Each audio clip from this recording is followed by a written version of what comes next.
Hello, everybody. Excuse me. How is everybody doing today? Hope you guys are all having a good, or had a good weekend. Hopefully you guys stayed cool. It is like so hot. Excuse me. I don't think I've ever had it. Actually, no, last year was also pretty hot too, but I don't know, something about this summer. This summer feels unrelenting. It is not letting up.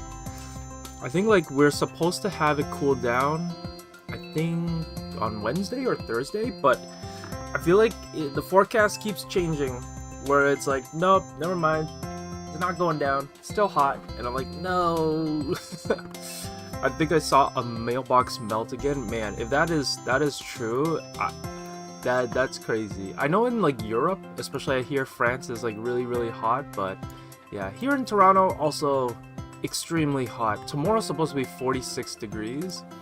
Yeah.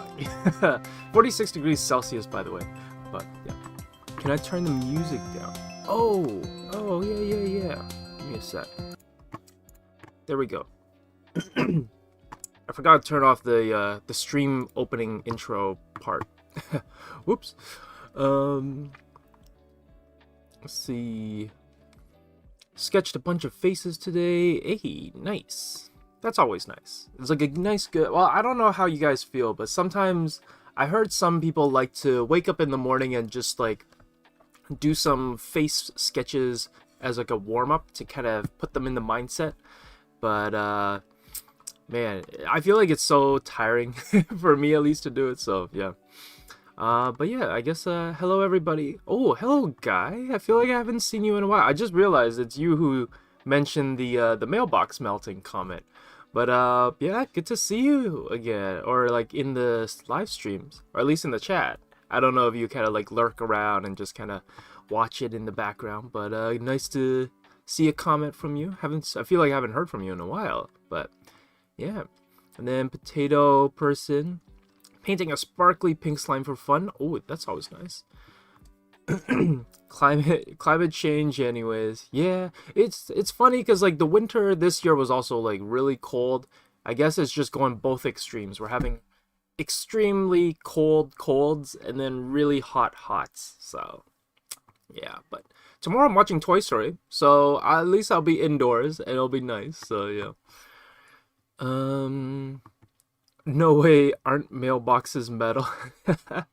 I mean, I guess the metal could soft. I don't know. I never took science. After I didn't need to take science anymore, I gave up on science. So I don't know. Maybe mailboxes can like distort. Maybe I would assume maybe the metal can warp. Maybe. I'm so glad I could be here with my current tech problems. Oh, well, it's always great to have you here, Kelzoon. You know, hopefully you fix the tech problems and you'll be able to draw along if you're able to.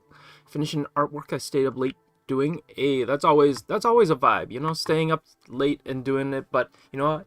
I would say as someone who's a little bit older, maybe, I don't know, some of you guys are maybe older than me, but as someone who's a little bit older, I'm not that old yet, but I would say, keeping track of your sleep schedule is a good thing to maybe build a good habit of, even for art. I will say no mailboxes are melting, but it feels hot that it would melt. Ah, yeah. It does feel as hot like it could melt the mailbox. That's true. I feel like that could be a saying, or maybe it is a saying already, and I just didn't know, but yeah. Well, I guess we'll get started. Everybody, welcome to our live streams. My name is Josh, and I'm going to be the host for today's live stream. In fact, actually, I'm the host for the next, well, this live stream as well as the next two, because, yeah, we're getting a quadruple feature of me. So, oh wait, actually no, the quadruple, we're at the tail end of it. I thought we were on the second one, but yeah, I streamed on July 6th all the way till July 13th. So, I mean July 18th. So, this Saturday is the end of the quadruple Josh feature. But yeah, I hope you guys are enjoying the content so far and are maybe learning lots or drawing along. I saw some people uploaded their pieces onto the digital art and traditional art channels, so that like they're sharing it with the community. But yeah, hope you guys are enjoying the stream. If this is your first time joining our stream, well, welcome, and glad you found us. If you're returning, welcome back. If you don't know who we are Wing Canvas. We are not just a YouTube channel, but we are also an online school of illustration and storytelling. So if you want to learn more and if you want to upgrade your art skills, definitely check out our website. We like to provide personalized feedback on your artwork or portfolio guidances, and we provide all of this in our mentorship and VIP programs. And we also stream twice a week on YouTube to help you learn the art fundamentals. But if you want someone to kind of give you a bit of accountability and personalized feedback, career guidance, that's where becoming a member comes in handy. But if you just like watching our YouTube channels, that's no biggie. I mean, we really appreciate it as well. Like if you can't attend the live classes and you just are able to attend the YouTube stuff, then that's great. And if you like what we do here, definitely drop a like and subscribe so you're notified of when we go live and what we're going to be streaming next. And it also just helps to support the channel a lot. But if you want to support us a little bit, you can support us on Patreon for just a few dollars here and there, and it'll give you some perks such as badges and monthly live class recordings, as well as access to our members only chat and critique. And if you want to follow us, we are on Discord and on Instagram. Discord is kind of like where we are mostly active. We constantly post on Instagram as well, but all the news, updates, community interaction, all of that is on Discord. So if you haven't had a chance to check out our Discord or join it, now I guess is the perfect time to do so. And speaking of Discord, I guess this is a perfect segue into our monthly art challenges. So if you didn't know, every month we host a monthly art challenge, and the theme and topic always changes for every month. So you have a whole month to work on something, to maybe scrounge around your old files, see if it matches the month's theme, and you can post it there. And then after you post it, you might get a chance of a shout out on our live stream. So yeah, we just like to give some love back to the community, and I feel like this is one of the best ways that we're able to do it for you guys. We basically just give you a little nod and a little shout out for you guys, share some love. So speaking of the art challenges, I guess we'll jump right into that. The first piece that we have to shout out is by Isis. Isis was, I cannot say the name, but yeah, I think I shared this person's art piece on Saturday as well. Yeah, really cool piece here. I really like the mood switch. I always like these kind of, is it dichotomy? I don't know if dichotomy is the right word, but like kind of like a split image. I feel like these are always cool. Whoops, I realize I'm not sharing it. Where's the channel? Oh, here it is. Okay. So here is our piece by Isis. And yeah, I always really like these kind of pieces. It's really cool. You get to kind of in a way get to draw two pieces for the price of one, so to speak. So yeah, I really love the drawing here, the expression, the color mood, and everything. And as always, if you guys want to check out these pieces further, in further detail, as well as see some of the blurbs or context that the artist posts, it's all posted on Discord under the Art Challenge channel. And then the next piece here that we have is by someone by the name of Cyber. This one's really cool. Love the blue lighting, the turquoise and teal outlines on the character turned out really, really well. I feel like also the metal turned out really well too. So really cool piece here, Cyber. And the background, you know what? It's like not too complicated, but it works really, really well. And I think it's because the lighting and the mood that you got really helps set the composition. So yeah, really great stuff here. And again, as always, if you want to participate in these art challenges, remember that you have a whole month to kind of work on something or just look for pieces that you might have done previously in past years or the past month or the past week. As long as it matches the theme and as long as it's appropriate, yeah, you'll get a little shout out on our live streams. And the more that gets posted, I guess the more we get a share. So yeah, I guess get cranking or get searching for pieces that might match the theme. And so yeah, thank you for everyone who submits. Thank you Isis and Cyber for submitting your pieces here. We love seeing what the community always creates, so getting to see what you guys are making is always really, really cool.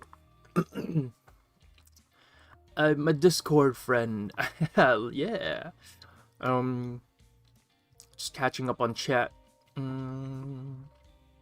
Yeah, there's definitely... Oops, sorry, a little bit loud there. Yeah, there's definitely still some time to join the challenge. You have, I think, like, what, 2 more weeks of July left? So definitely lots of time to work on, like, one piece. Doesn't have to be, like, super crazy or over the top. As long as it matches the theme, I think we're all good. I think it'll be good. Yeah. Cool. So thank you everybody for submitting and participating in the art challenge.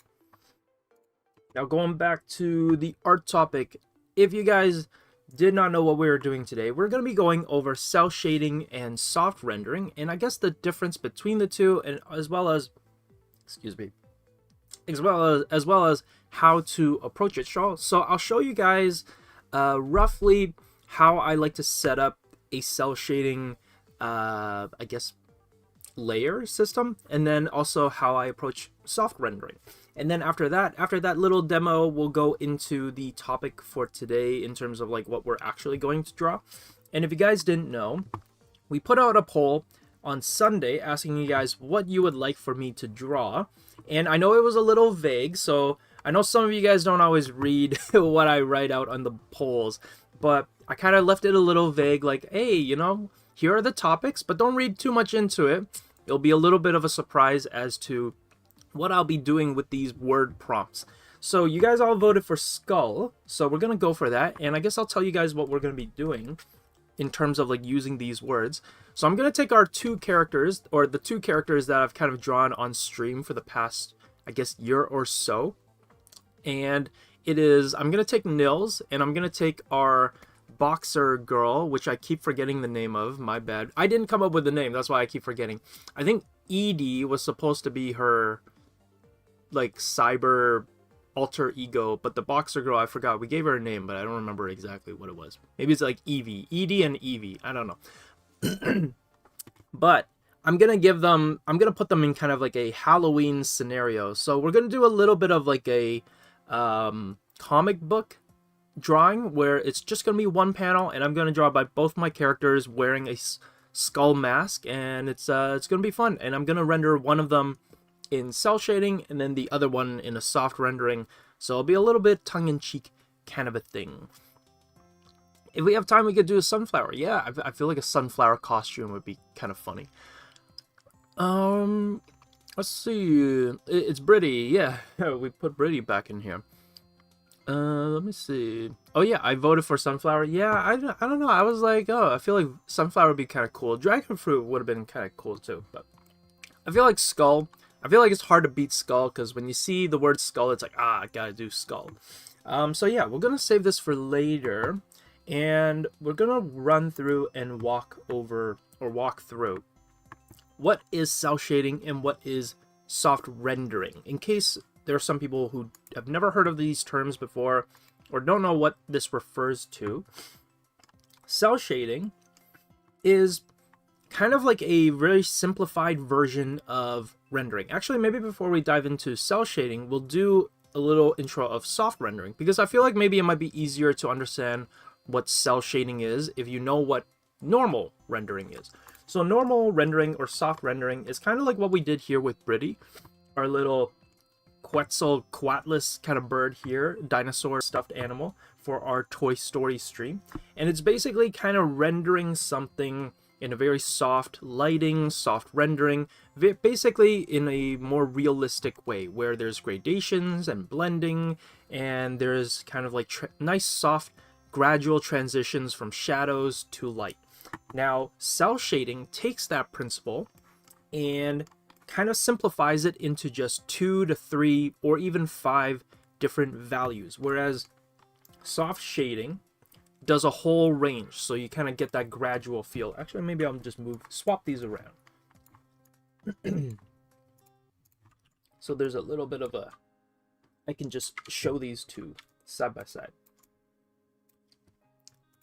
So soft rendering is basically showing the whole range of values and shadows, and it could be very like smooth, or it could be kind of sharper. It doesn't really matter too much. It's just If it's sharper, it's more geometrical and hard angled like a cube. If it's rounder and softer of a rendering, then it's going to be like a sphere where it's nice and soft and gradual. And I'll show you guys how that looks and how we can do that.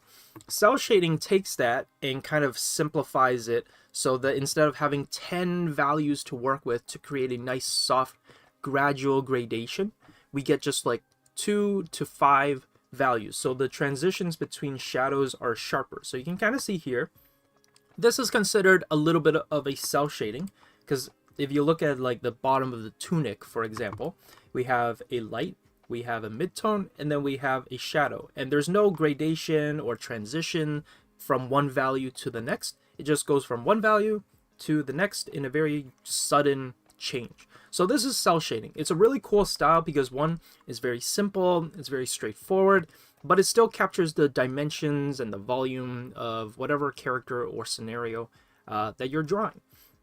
You do have to, the one thing about cell shading though that I think a lot of people mistaken or kind of don't quite kind of master right from the beginning is making sure that the values and the shadows and the lights match the curvature and the form of the object. Most people kind of just paint it as is, and it ends up actually making your character more flat, even though if you get the shadows and the value and the colors correct, if it's not matching the form of the character or the form of the object, it'll actually still flatten your character, or it'll make it look a little bit odd and something might seem kind of missing. So you need to make sure that it matches the form, and you can kind of see that here with my Sonic styled character that we did for live stream a few weeks ago. You can see that the eyeball, the shadow matches the curvature of the eyeball, and it's not just a flat, sharp line. So I'll kind of maybe show you what it looks like if it was like incorrect. Excuse me, by the way. Okay, yeah. So if I had rendered it just like this, nice and flat, you'll notice that it's correct in terms of like the value and where it's kind of placed, but because it's just a straight shape, something feels like it's a bit odd. So if we didn't have that, and we actually have it curving and matching the curvature of the eyeball, it actually feels more proper. Same thing with like the shadow around the edge of the face. If I had it just be a flat line like this, again, something feels a little bit odd where it just feels like it's not quite capturing the volume and the roundness of the face. So cell shading, the really important part of it is that you need to make sure it matches the curvature of the object. So best way to kind of think of it is when you're rendering an object or when you're looking at parts of your character to kind of ask like, oh, is it rounded or is it sharp? If it's like a cube, then the shadow is probably going to be quite straight and flat. If it's a rounded object like a finger or the face or like the nose, then it's probably going to have a rounded shape and it needs to match the form of it. And it just requires a bit of practice.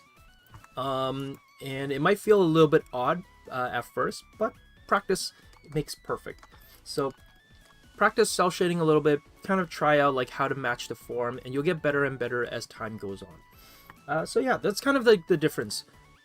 Maybe I'll write that here for you guys. As always, I will upload these notes later on onto Discord. So if you're like, oh Josh, will you be uploading these references and these notes afterwards? Keep an eye on Discord on the live stream channel. We always post all of our notes, and basically if you want to see the catalog of everything that we've done over the years, not just this year, but just in general over the years, you can post it there and you'll see all of our collection of images.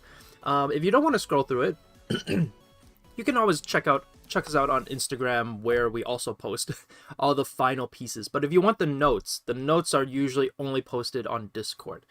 So cell shading, or maybe I'll write soft shading, soft rendering.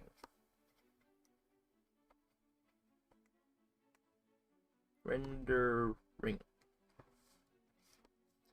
It's more gradual, more complete value range. and more complex. I guess more realistic. More realistic is a good way of putting it, because you're covering a whole range of values. And then soft or cell shading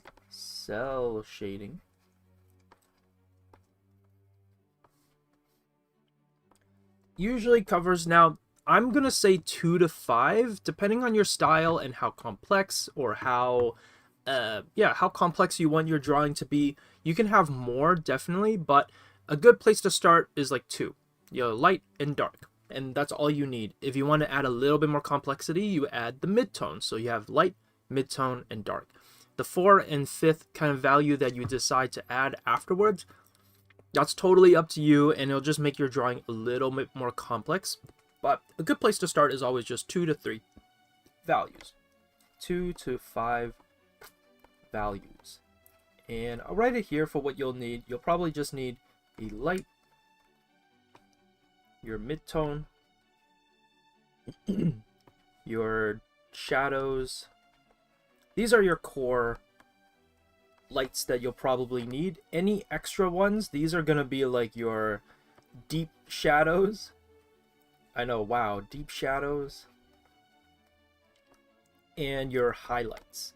These are like your super bright brights that really add like an accent color to your drawing. So for example here, this is another example that I did for class not too long ago. And you can kind of see here, again, I'm using the 3 value system. So I have my main color here, kind of this red, and then I have a highlight color for my lights, and then I have the darker shadows on the underside. And you can see that happening throughout the whole entire character, where you have my orange backpack, there's the base color, that's this one, then I have a highlight color, and then I have the darker shadows. And in the jacket, same thing, the base color, the shadow color, and then I have my highlight color right here. So it's a very simple rule, and you just need 3 colors and 3 values to help you start getting a cell shaded style going here. So yeah, here are basically 2 different rendering styles and approaches, and we're going to be doing that. But before we go into the actual topic, I'm going to show you a quick demonstration as to how to do it. Let's divide this here. So quick example.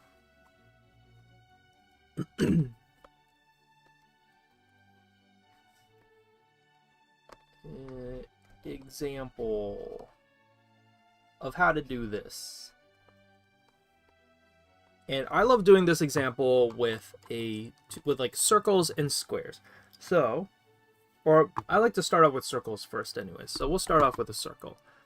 Let's pick, like, it doesn't really matter. If you want to follow along, actually, this is a great time to follow along if you want to. So I'm going to pick like a light, like a medium blue, like maybe here. It doesn't really matter too much. The color doesn't matter too much. And I'm just going to drop a circle right in the middle. And make sure it's filled. If you're using Krita, by the way, and it's not filled, you can always go to the tool options panel. That's like right here. It looks like this. And you just want to make sure that it says fill is for foreground. And that's kind of it. You don't have to worry about the other stuff, like the other ones, just yet. Just make sure it's foreground, and you'll be able to have a filled in circle. And then I'm just gonna, oh, actually I'm gonna isolate this one. Oops. Make this on a new layer, by the way. Oh yeah, okay. I saw a good question, actually. I don't know if Jaren got a chance to like answer it, but soft shading equals gradual transition with a full range of values versus cell shading equals sharp transitions limited to 2 to 5 values. Ah, that's perfect. That's I love how you basically condensed it to a quick sentence, Jaren. Also, I forgot to say hello to Jaren, by the way. Everybody say hello to Jaren. They're our mod, and so yeah, hello Jaren. Thanks for modding. Let's see, traditional exclusive artist here. Does rendering mean shading / form adding in digital lingo? Rendering is just kind of, I think for me, me and Faye had a little discussion as to like the terminology or the definition of like rendering. And I think we kind of I think maybe when Faye comes live again, you can ask her what her thoughts are. But for me, rendering is just a way of capturing the light in your drawing. So rendering doesn't have to mean like having smooth gradations or gradual shading. Rendering is just kind of capturing the light in the form of an object or character in your drawing, so adding the lights and the shadows. That's why how you decide to render is kind of up to you, and that's where like the whole cell shading and the soft rendering, that's why there's a difference. So yeah, so I think like for me, rendering is just more of an umbrella term rather than a specific exact way of doing it.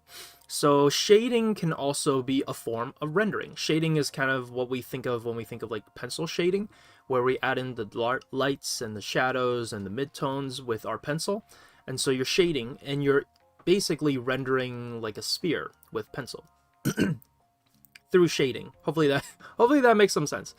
Rendering is adding fine details as far as my understanding goes.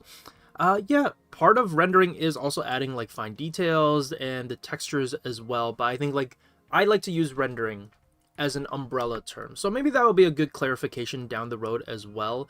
As the stream goes on, I like to think of rendering as just a way of realizing the colors and the values and the lighting on a character. Yeah. Rendering includes shading, texture, and details. Yeah, exactly. Basically all the steps after you add flat color. Yeah. Shout out Jara and the goat. Yeah. Hopefully Josh could confirm I got that right. I think that's a good way of putting it. Yeah, I think you got it right. The concept of rendering sends me on a spiral, but I'm happy doing the bare minimum. Yeah, it's okay. So, okay, going back to our sphere. After I have it, I'm going to call this cell shade sphere. If anybody is like kind of following along, you can make a new layer and put a circle in there and call it cell shaded sphere. And then I'm going to make another layer. I'm going to call this soft rendered sphere. And I'm going to make a new circle. Actually, let me redo that. I'm actually just going to duplicate it. So I'm going to click on cell shade sphere. I'm going to Control J on Krita, by the way. And it will duplicate it. And I'm just going to move it down. And I'm going to call this soft rendered sphere. And there we go. Now we have two circles. Let me see which one. And I am going to just quickly demonstrate kind of like the difference between the two. I'm going to right click my cell shaded sphere, by the way, and I'm going to go to group, and I'm going to go to quick clipping group. And what this does is now I can make like new layers and shadows on top of it without affecting the shape of the ball. You'll kind of see what I mean when I show you this. So I'm going to go to, let's just pick a random brush. And I'm going to eyedrop the circle. So make sure I have the same color. And then I'm going to get I want to figure out the shadow of the sphere. So I'm going to just make the eyedropper like here. And we're just going to test out the color. Let's see if it's a color that I like. It's like, yeah, that's not too bad. Maybe I'll make it a little bit lighter. Just a little bit lighter. Not too dark. Yeah, that's pretty good. So cell shading basically is just, let's say the light is kind of at a 3/4 a little bit. Then it's going to follow the curvature of the form of the circle. And you'll notice that as I'm drawing this, because we made it a clipping group, my shadow value and color does not go outside of the ball. And that's because I have the A crossed out. So if I made a new layer and I didn't have the A crossed out and I started adding the shadows, it'll go outside of the circle. But the moment I cross out the A, it'll lock it inside of the circle. So if this is like this is a really cool trick for rendering. I do this basically for all the pieces that I do, and it just makes it very organized. But that's kind of the key. You want to make sure your layers are organized. So I got a shadow over here. Maybe we'll make the shadow just a little bit closer to each other. And here's a little trick about shadows, and if you're kind of wondering, like, how do I know if the form is sticking to it? Basically, the closer your circle is... Here's a really quick just demonstration of, if you've ever always wondered, like, oh, how do I know where to put the curvature of the shadow? I like to... Someone actually said it's kind of like an onion. You can think of it as an onion, basically. So if your shadow is, or your light is shining on the ball perfectly at 90 degrees, then your shadow is going to be perfectly straight. It's not going to show any kind of curvature. As the light swings around to the sides of the ball, it's going to start to curve little bit by little bit. And as it gets closer and closer to the edge of the ball, it's going to get more and more curved, kind of like an onion. And so you'll notice, though, that it always goes back to these anchor points.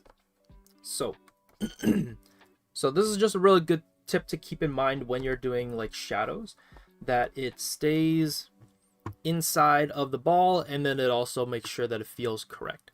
Does CSP work for the same way for Alpha Lock? Yeah, so for CSP, if anybody's using Clip Studio puts all of its layer functions at the top. So this is like my layer panel on Krita, but on Clip Studio, all of the options are kind of up here. So your Alpha Lock, it's going to be like the checkerboard, just like how I have it here, but it's going to be up here instead of where Krita puts it on the side. And then for the clipping group, you'll notice that it has like the option over here as well. I believe someone told me it's next to an icon that looks like a lighthouse. So if you hover your mouse over the icons, a little text box will show up, and it'll say clipping or clip group or clip to the layer below.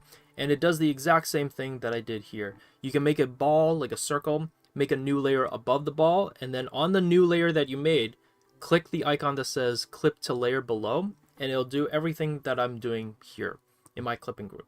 I know it's a lot of words, but you can give it a shot. I feel like with digital, it sounds intimidating in the beginning, but if you give it a shot and you try it, you'll kind of come to realize it's not actually that tricky, or it's not too complicated. Okay, so we got the shadow, and then the next thing I'm going to add is the highlight. So we're just going to add a nice little highlight blip right over there. So this is kind of what cell shading would be. And I'm going to add one bit of shadow beneath it. And I'm just going to use the sphere tool. And I'm just going to make it a little bit darker. Not as dark as the shadow color, but like close enough. And I'm just going to have it be like here. I think that kind of works. Oh, I got to have it outside. Okay. Alright, there we go. Oh, it's a little bit too big. Oops. I'm just gonna draw the shadow shape again. Put it like here. And there we go. We have a shadow. And if you want to be even extra more complicated or extra fancy, you can add a reflective light underneath the sphere. So we can take this and make it maybe not as dark as this, but not as light as this. And we can put it right on the edge of the ball. Maybe we can make it a little bit lighter. Something like that. And we get a little bit of like a cell shaded sphere right here. But the way to use it in Krita hurts my head. Oh, it's, I feel like with Krita, just, you gotta give it a little bit of practice, try it out a little bit, and it's not too bad.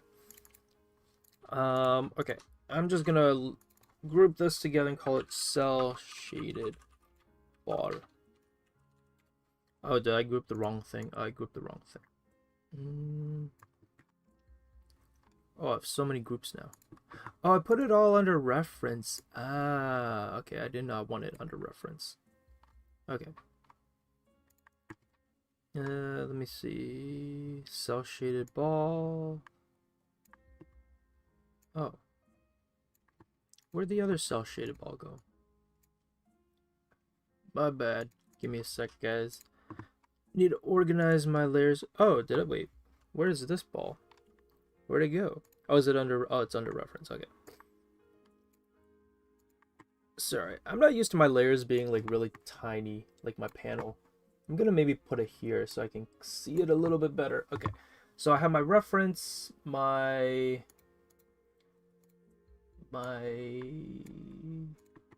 cell shaded ball here, cell shaded ball. And then I have my soft rendered ball. So we'll do this next. So I'm going to do the same thing. I'm going to right click the soft rendered ball. I'm going to go to group, quick clipping group. And now I'm going to do the same thing, but just to easily demonstrate it for you guys, or quickly demonstrate it, I'm going to use the airbrush tool. Now, the thing with the airbrush tool, everybody kind of, I feel like airbrush gets a little bit of a bad rep. But what I want to say about the airbrush is to not overuse it. An airbrush should always be more of a complementary tool, or a tool that lets you smoothly blend things together, just like a smudging brush or a blending brush. You don't want to overuse a smudged brush or an airbrush. You can still use it though, but I feel like the problem, or the reason why a lot of artists go like, don't use an airbrush, is because most beginner students tend to overuse the airbrush or overuse the blending tool, and everything becomes very soft and hazy, and kind of everything just looks the same. So it's kind of the same sentiment with a smudging stump for traditional artists. A lot of artists in the very beginning use the smudging stump because they're like, oh, I don't want to manually blend with my pencil. And I was like, wait, the smudging stump lets me blend so easily and everything's super soft. Here's the thing though, smudging stump, there's nothing wrong with a smudging stump. There's a reason why it was created, but the reason was not to use it to render everything, to create those nice big dark kind of gradations that you see in shading. You still have to manually do that, but a smudging stump does allow you to soften and blend things a little bit. But if you only rely on the smudging stump, then everything's going to look very hazy and very soft and very powdery looking. But again, there's nothing wrong with it. It's just knowing when to use it, and to use it sparingly and only use it when needed. So yeah, just putting it out there, because you might be like, oh my gosh, Josh is using the airbrush. I thought artists were not allowed to use the airbrush. And like, nah, you can use whatever brush you want, but just know when to use it. So with that being said, we're going to use the airbrush, and I'm going to show you how I would tackle a soft rendering. So same thing. The lighting is going to be around like a 3/4, similar to this one. And I'm just going to shrink my brush a little bit, and I'm just going to keep the opacity at 100%. And I'm going to just put the shadows in a little bit by bit. And you'll notice that this one, I'm being much more careful about where the shadows are, and also like the transition, kind of the stages for building up the shadows. And I'm doing this with an airbrush because I want to be able to just quickly do it for you guys. So I want to get a bit of that nice soft transition from light to dark and the mid-tone. And I'm going to also keep a bit of that core shadow that's there. I'm going to put it right here. By the way, if you didn't know, the core shadow is right where it goes from light to dark. So it actually, the darkest part is not the bottom of the ball. The darkest part of your sphere is actually right here. This is what we call the core shadow, or the terminus.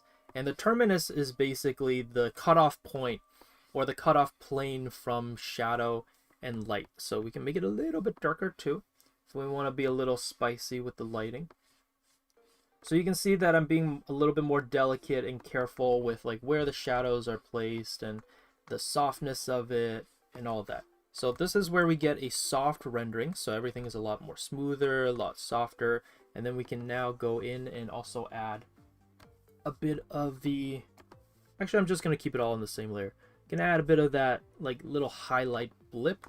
But instead of a dot, it's actually going to be more gradual. Again, everything is about having it be softer, be a bit more gradual. And the highlight is going to be maybe around here. And we're gonna just kind of slowly blend things together.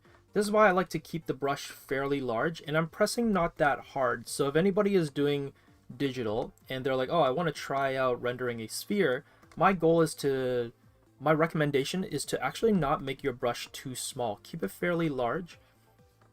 And I'm gonna bring this in, and now I'm gonna shrink the size of my brush so I can add a sharper, smaller dot for the highlight. And then I'm gonna take this color that we had here, and I'm going to add the reflected light at the back of it. So this is just gonna be subtle lighting that's like right there. Maybe we can make it honestly a little bit brighter for it. And so it's right over here. And then we can add in the shadow. So I'm going to make a new layer. This is going to be outside of the clipping group because I don't want it to be clipped to the ball. So that's why, like, I don't know, maybe that's why it's called clipped, because it's being stuck to the ball shape. But I wanted the shadow shape is going to be outside, so we don't want that. We don't want the shadow to be stuck to the ball. So just going to draw another shadow, put it like right around here. By the way, if you ever use the shape tool in Krita and you need to move it around, like you drew it the wrong spot and you need to move it around now, if you hold down Alt, you can move your circle shape it wherever you want. And then you can like redraw it, resize it, and then hold down Alt and move it around. And voila, we have a shadow shape. And even after you've drawn it and it's incorrect, you can always transform tool and move it around so that it gets closer to the shape that you want it to be. So something like that. Now for the shadow, I am actually going to add a little bit of a darker value underneath the shadow. So the shadow right underneath the ball. Whoops. I'm going to alpha lock this one actually. So alpha lock is just the checkerboard over here. So I'm going to click that, and now it'll keep my shadow stuck to the shadow shape. So the shadow is usually going to be quite dark, and it's going to be the darkest closest to the ball, and then it gets a little bit lighter as it goes away. So here we have two different versions with roughly the same lighting, shape, and kind of structure. So this one here is a soft rendered one, and then we have one that is a cell shaded one. I'm actually going to resize this one to have it be like here. I think that makes a little bit more sense. So one is a little bit more stylized, and then one is a little bit more realistic. So this is why cell shading is usually done a lot for like comic books, or even sometimes illustrations, because one, it's usually a little bit faster to do, and it's a lot more simple and straightforward, and there's less values and colors to keep track of. Whereas for a soft rendered version, the soft rendered version takes a little bit more time and is a little bit more kind of detail oriented, but it makes your drawings a little bit more realistic. You can still stylize soft shading, by the way. It doesn't have to be like realistic, but it's a one way to make it heading in that direction. So I'm just going to group these. I'm going to call this soft rendered. All right. So hopefully this makes some sense and you guys kind of got an idea as to how all this works. Notes. Okay. Now that everything is kind of organized, we can finally get to the actual drawing portion of our stream. So if you guys have any questions, let me know. I'll try to answer it as best as I can. But yeah, jumping between other apps to Krita. Hey, I feel like, every drawing software basically runs the same, or they have very similar features, but everybody just kind of puts them in different spots, or they have it maybe named differently, or maybe even the procedure to get it to working is a little bit different, but they actually all have the same features. Like Photoshop has an alpha lock. Photoshop also has some masking and clipping tools. They just kind of operate a little bit differently, but the end result is the same. Same thing with Clip Studio. Clip Studio has a clipping function. It also has an alpha lock function. It's just that where the icon is put and where the function is placed is in a different location. And as you can see, Clip Studio has both of these functions as well. They're just kind of placed and maybe named a little bit differently. And how you get to the clipping part also maybe a little bit different. So, yeah. Close to light. Oh, let me see. I'm just gonna catch up on chat real quick. This should work for me. Hey, nice. Good to hear that. Shading and lighting is my nemesis. You know, I feel like lighting is one of those where life studies come in handy like a lot. So doing like just still life studies, they don't even have to be anything complicated. I know that like the whole apple and bottle gets a bad rap, but they're actually a very, very good way of just kind of making sure you understand the principles of lighting. So I highly recommend, if you struggle with lighting, to do like just a simple life study painting. And if you want to spice it up a little bit, you can do maybe something a little bit more interesting afterwards. But starting off very simple, just to understand the concepts of lighting, is always the best way to start. Let me see. So fingers crossed. Yeah, I think jumping between software is always fine, because you get a chance to try out different softwares and like how some are better at handling some things than others. Oh, also, I know there's a poll put out.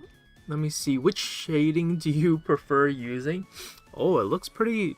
Oh, it's not evenly split. Okay, it looks like cell shading and both. So it seems like people are pretty split on like how to use soft shading and cell shading. Oh, I feel like that kind of makes some sense. I need some help. I want to draw two people in the same artwork, but I don't know how to pose them in the same page. Oh, my quick recommendation is like maybe a mirror can help. Or taking a photo, and then kind of like maybe editing the photo so you're in both of them at the same time. So I would maybe take like my phone and kind of stand it up on like a table and take a photo of me standing in one spot, and then take another photo of me standing in the other spot, and then editing them so that both of the two of me's are in the same shot together. So it gives you a rough idea of the composition and like how these two people might be interacting. If you have other people that you can ask, you can kind of like ask them to pose and kind of perform the shot for you. So if it's two people like talking at a table, having a drink with each other, and maybe one has an arm over the other, then have your like family or your friends kind of do the pose and the scenario for you and take a photo of it. And that's kind of the best way to set it up, because yeah, it's kind of hard drawing two people in the same room, especially if they're interacting with each other, because it's hard to sometimes imagine what it would be like. It's already so hard drawing one person, so drawing two people at the same time interacting with each other makes it like extra tricky. So having references and maybe taking photo references helps kind of alleviate the burden and the pressure a little bit. Cell shading beats soft shading. Yeah, I beat it, but I'm surprised that a lot of people said both. So I'm kind of surprised by those results. Yeah, two of me's. Yeah, you know. Okay, so getting to the topic at hand. For those who missed what the topic is, I'm basically going to draw Nils as well as the my boxing girl, and we're gonna have the two of them wear skull masks. One of them is gonna have it in cell shaded style, and then the other one's gonna have the mask in a rendered style. And yeah, I thought it would just be a cool little I don't know, maybe I sound simple, but we'll see. We'll see how it goes. It always never turns out simple. But yeah, I'm just gonna start maybe with a soft orange background. Oh, and it's gonna be like a comic book panel style. So I'm just gonna have like draw a square here, and then actually let's make this square. We'll make it.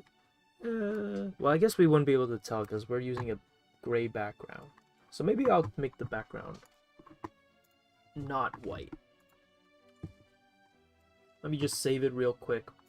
Remember to save, everybody. I feel like that's I always forget to save, and oh man, I have some students here in the chat, and they will tell you I've had some moments where, oh man, I should have like saved, because Yeah, I lost a lot of progress on a background drawing that I did, and I had to like restart basically. It was not fun.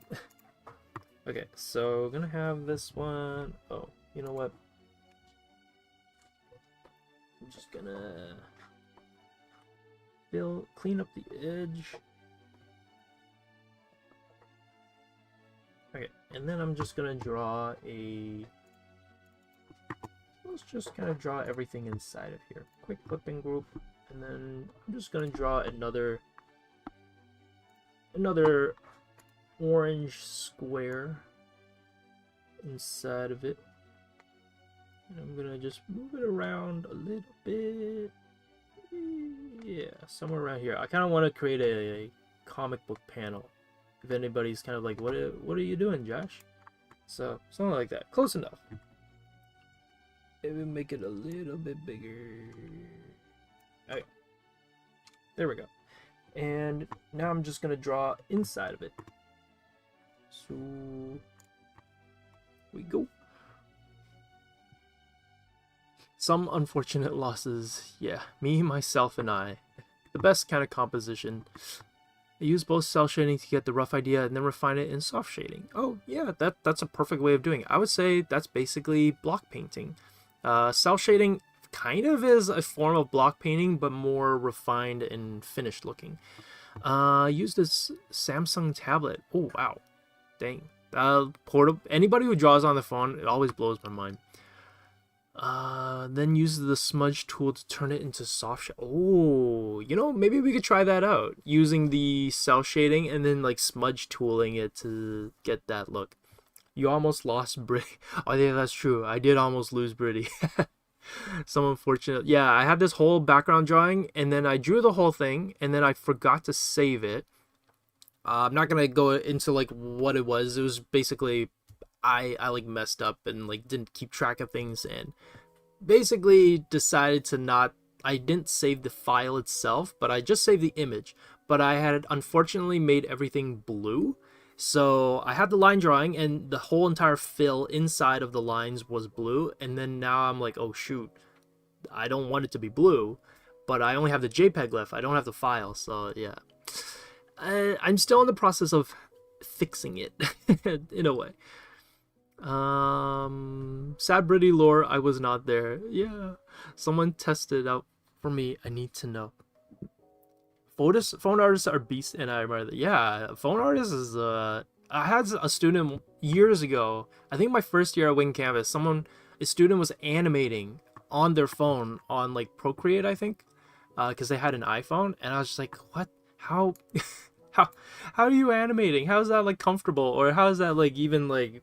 I don't know. It blew my mind though. Okay, so we have like an hour left, so we're gonna just quickly map out the concept here. So I'm gonna do a few rough drawings. So the concept is I'm gonna have Nils and the boxing girl. They're kind of talking with one another, and they're both wearing the skull mask because that's the prompt that won for the live stream live polls. And so I'm gonna have them all wearing kind of like some kind of skull mask. Obviously Nils has like the spiky hair, so I think I'm gonna have his mask kind of maybe cut out around here. Maybe I might do the same thing for the boxer girl as well. We're gonna have these big skull eyeballs for the mask. This is kind of great because masks, I don't have to draw the face and I can have it be a little bit goofy and it kind of works out. And but I think I still will need to draw and map out where the mouth is going to be, so then I can kind of draw him kind of talking. So he's supposed to be like, you know, like, yeah, I'm wearing this mask. Why is your mask cell shaded? So basically one of their masks is going to be cell shaded, and then the other person's mask is going to be rendered normally. So I was like, oh, this is going to be, I feel like that could be like a fun little comic book strip. kind of thing. Maybe the eyes are a little bit too close together. You know, like push them just a little bit away. And masks, what I'll say is that try to have them feel like it's being stuck a little bit on top of the face. So that's why I'm not having it hug the face mannequin that I drew for my character. That's why it's not like, you'll notice that I have this line right here. That's for the face. The mask is hovering and sticking quite on top of it. So that part of it, that's kind of what I would say for masks, to make them feel like they're sitting on top of your character's face and that they're not just kind of magically hovering there. And then Nils has like the spiky hair, so I'm gonna draw him with the spiky hair.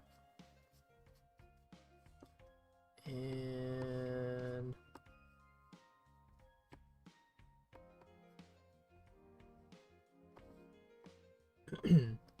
and yeah, we'll put the ear. Okay, maybe I might have to cut this in a little bit. I have the, because his eyes, I think I put his eyes around here, so his ear is probably gonna be like around here. And let me see, trying to figure out like the pose. Have the like the face kind of going on, but then maybe we'll do like a funny, I don't know, like a funny pose or something. I was just gonna have him wear like his typical hoodie. What? I don't know. Yeah, maybe I will have him look down a little bit.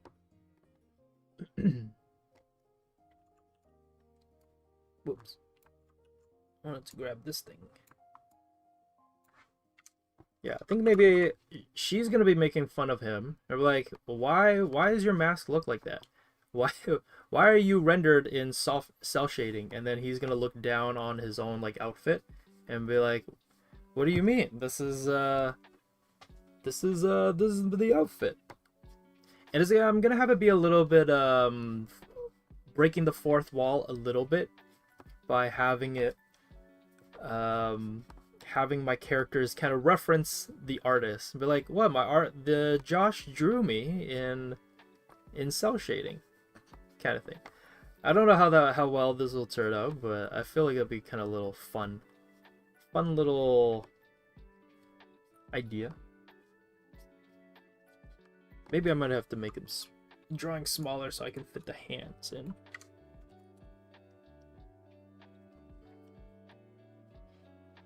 Animating on your phone should be a test in hell of some sort. It is mind-blowing. I do not know how that student managed to pull that off, but yeah. We were doing a walk cycle, and I think I asked them, like, oh, how's your walk cycle going? Do you need any help or anything? And they were like, yeah, it's I think it's going pretty well. And then I asked, like, oh, were you able to kind of get like the steps and like the I don't know, the different layers and everything going? And they were like, it's a little bit hard to kind of do it in the steps that you recommended us, because I'm animating on my phone, so I'm not able to kind of animate with like all the different layers and all the different like keyframes. And I was like, wait, you're animating on your phone? And I was like, yeah, I'm animating with Procreate but on my iPhone. And I'm like, we're doing a walk cycle and you're doing it on your phone? That's okay, sure. that's kind of impressive. I don't know how you're doing that, but all power to you, I guess. But yeah, that was a interesting exchange, because I was like, how you I just, yeah, it was kind of neat, mind blowing a little bit. Let me see. So I might have a little bit of some weird composition, but you know, it's okay. It's for stream. Okay, and then we're gonna have our other character here.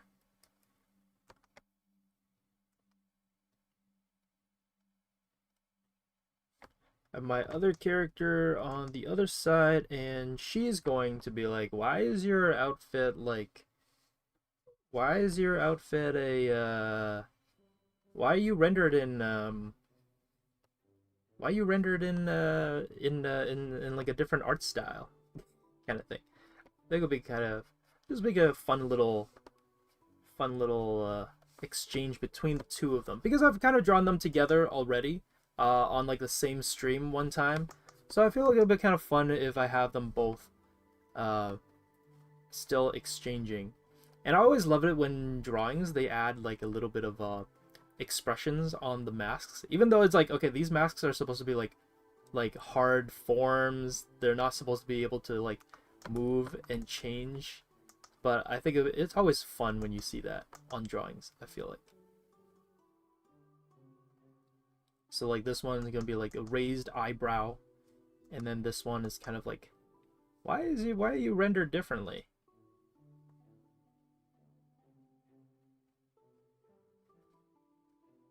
And we'll put it here. And maybe I'll make her mouth a little bit, or her face a little bit longer so that we can draw kind of like this questioning pose. It's kind of funny with the, I guess I gave her skull like a buck tooth, kind of like two teeth in the front, so it looks a little funny. But I think it would be a fun little final drawing. And maybe I'll have her pointing at the draw at his shirt. Let me see. Oh, that's how I feel when I see anything drawn on phone by anyone. I barely have the patience to even type on my phone. Yeah, I feel like it's an interesting skill to develop. Yeah. In art nerd years, I'm a baby. I've only been drawing seriously for a year. Oh, wow. You know what? Everyone can start somewhere, but happy to see you kind of trying out art and giving it a fair shake. Oh my, not a fake shake. I was gonna be like giving it a fair shake. I feel like it's always awesome seeing or hearing people who are like, oh, you know what? I never grew up drawing, but kind of decided I want to give it a shot, and I'm kind of giving it a shot at the moment for now.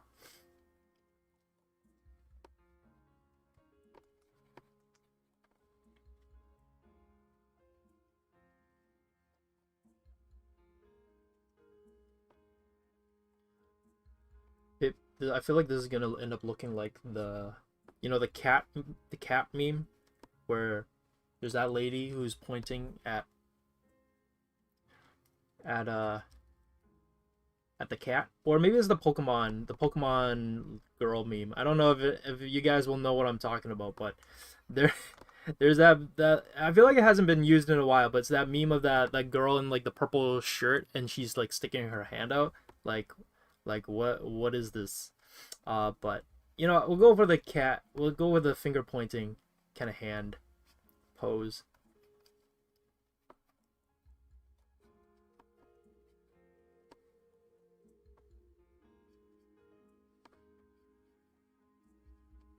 I have to realign the limbs a little bit maybe afterwards, but and maybe we'll just give her a normal like t-shirt. So usually I put her in kind of like fighting garb because, well, she's like a boxer, but maybe for this one I'll give her like a normal kind of just outfit. I think I'm just gonna have like the hair tied back. Give me a sec.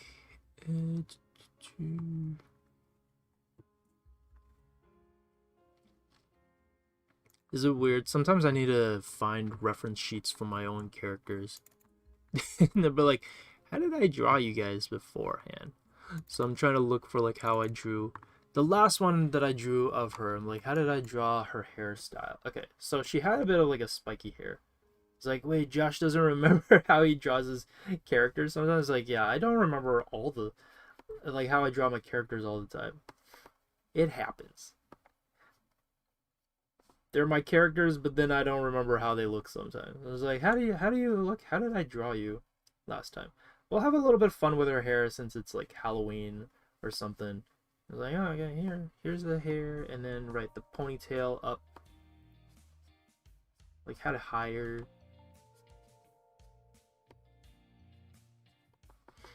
And yeah, we'll give her kind of like maybe a regular t-shirt. Maybe I'll give a little bit of a call out with the outfit. Have like a glove on the outfit, or like the t-shirt, I mean. Glove on the t-shirt.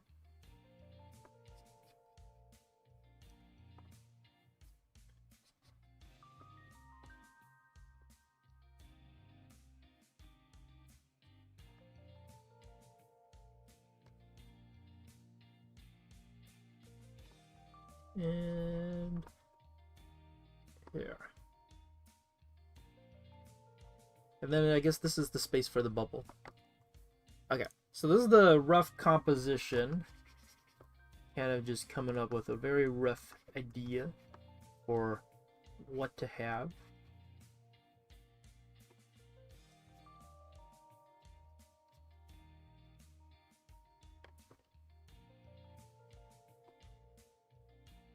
And maybe we'll have the hand be down. Maybe we'll have it in the pocket. Even after drawing for all these years, I'm still like, you know what? If I don't have to draw the hands, I'm not gonna draw the I'm not gonna draw the hands. So I feel like the concept of like, oh, hands are hard. Yeah, they're hard no matter how long you've been drawing for. I'm just gonna never draw hands if I don't have to draw the hands.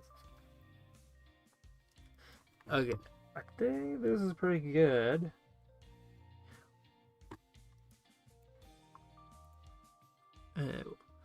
If I don't check, they will look like different people. But I'm doing it to, yeah. I guess that's true. Every now and then I need to check how I drew my characters before, so I can keep them, you know, consistent. Oh, let's see. Also, while working on my piece for the challenge, I realized I cannot draw teeth. No. Well, teeth, I feel like try not to draw all the individual pieces of teeth. All the individual teeths themselves. But try to just draw the white kind of shape or the white bar.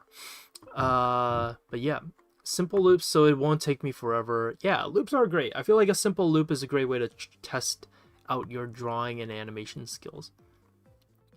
A fake share on my yeah, my bad. Slip of the tongue.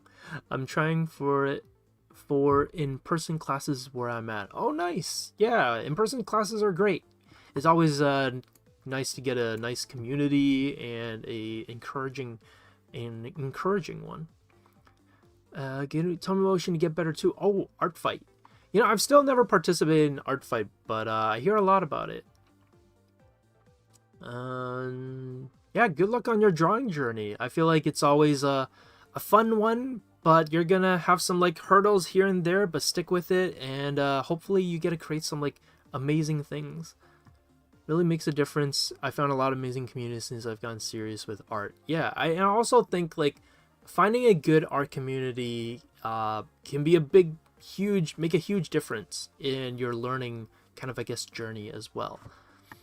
Sometimes I was reminded by students like, oh, you know, I never went to art university or art school before, so like Wing Canvas is like the first art community that I got to be a part of, and I was like, oh, you know what, that's true. You know, there's so many people out there who just didn't grow up like going to art school or going to an art class when they were kids, so that concept of having an art community or friends who also do art, it's not everybody has that, and I think once you find one, it's always a nice one to have. Oh, and hello, Dark Emperor. Don't know if you're still here, but welcome to the stream. Art baby life veteran. yeah, and it's never too late to start art. I feel like Josh would never retaliate if he did art fight. I don't even understand the concept of art fight. I know like that it exists, and I know that people throw in characters and then they do their thing, and there's a prompt every year, there's like a theme every year or something. I still have no idea how it works, but I don't know, maybe I would never retaliate. I don't honestly know how it works. It's a huge art gifting game that happens in July, so it's a lot of fun. Hey, you know, maybe one day I will check it out. Okay, so we have like 50 minutes. I think I'm going to clean up the drawing now, so I'm just gonna lower the opacity, make it a little bit, make a new layer, and I'm just gonna do a bit of cleanup. So for me, on the cleanup phase, usually it is where I not necessarily finalize the drawing, but I try to kind of clean up and detail out everything so I know roughly what I want to aim for. So that when I do the final cleanup, I'm not kind of just guessing where I want things to be, but I know roughly, kind of exactly, the direction and where things are going. I know, it sounds like a huge jumble of words, but basically I'm just checking where I want things to be properly placed. Maybe I'll actually have Nils kind of frowning a little bit. Where, not frowning, but he's a little like, I don't know about this. Like, why am I rendered? Well, actually, no, maybe the angry look looks a little funny. Maybe I'll have, like, just the lower lid move up a bit. We're like, I don't know about this.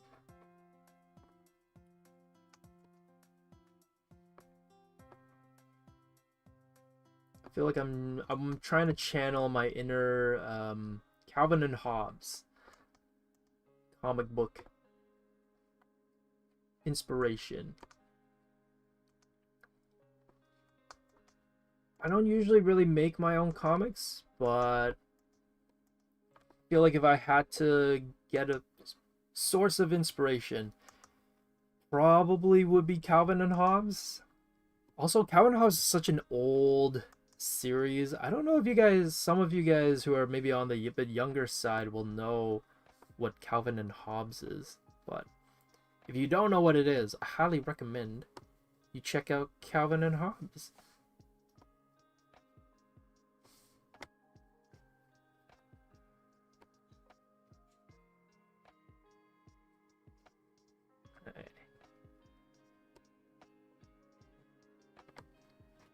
There we go.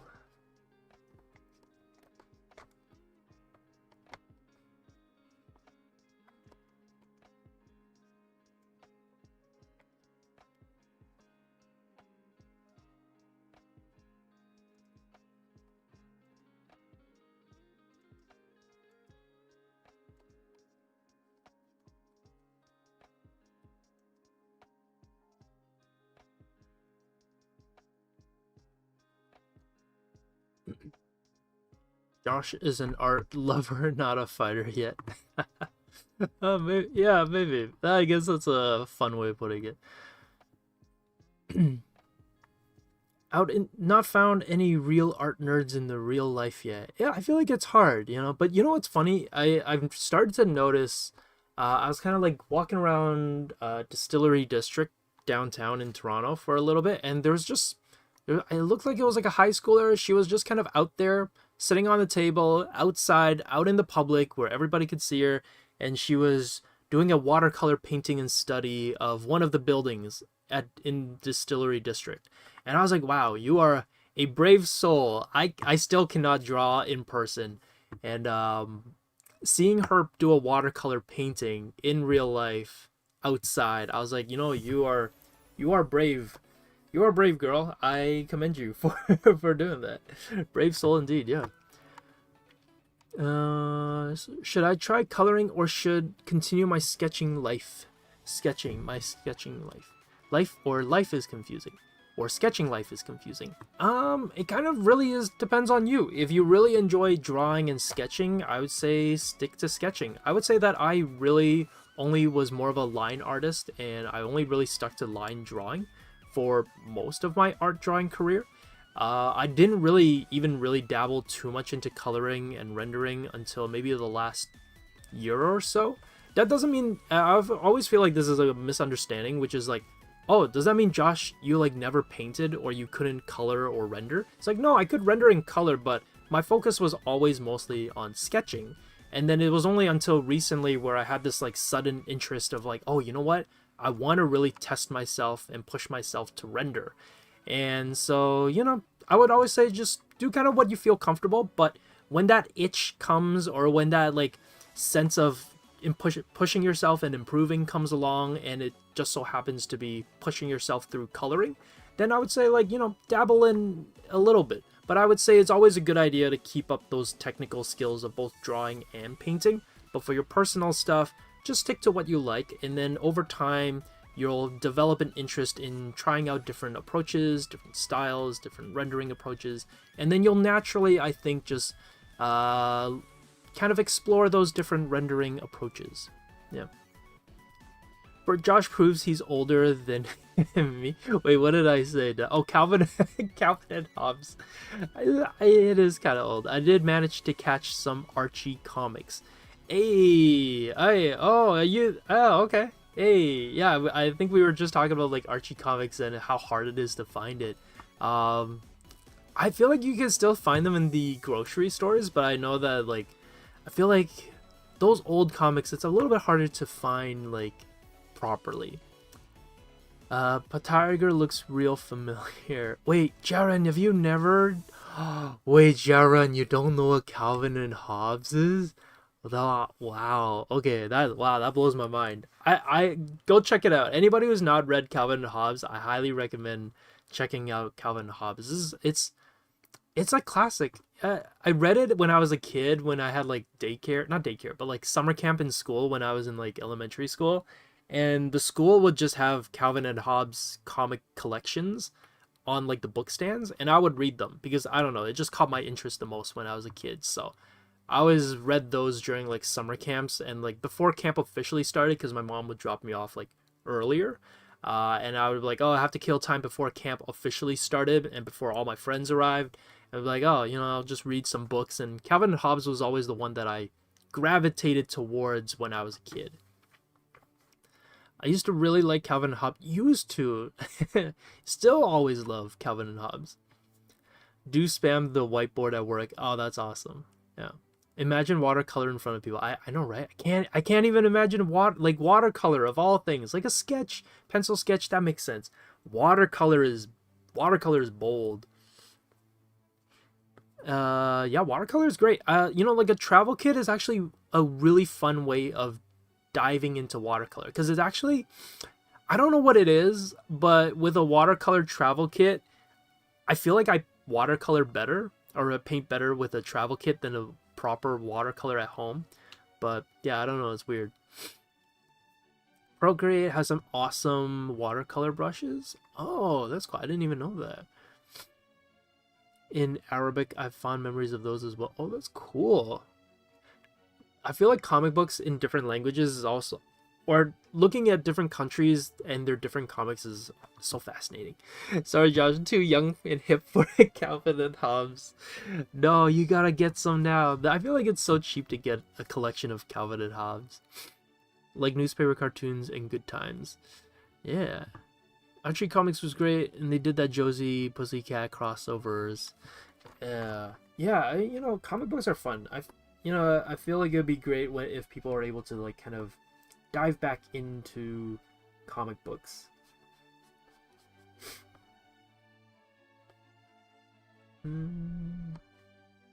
Okay, got a bit of time left. Oh, you know what I realized too, I guess, is that Nils' hair kind of looks a little bit like Calvin's hair style. maybe this is the punk rock version of Calvin. Over the years, this is what he looks like.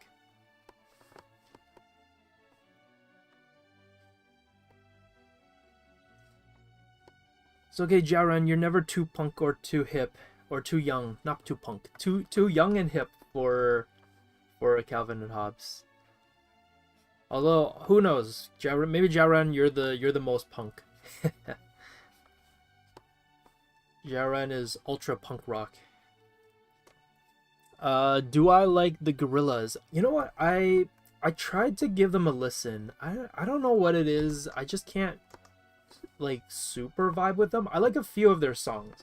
But I've never really resonated with with what is it? With, my goodness, I've never really resonated too much with the Gorillas.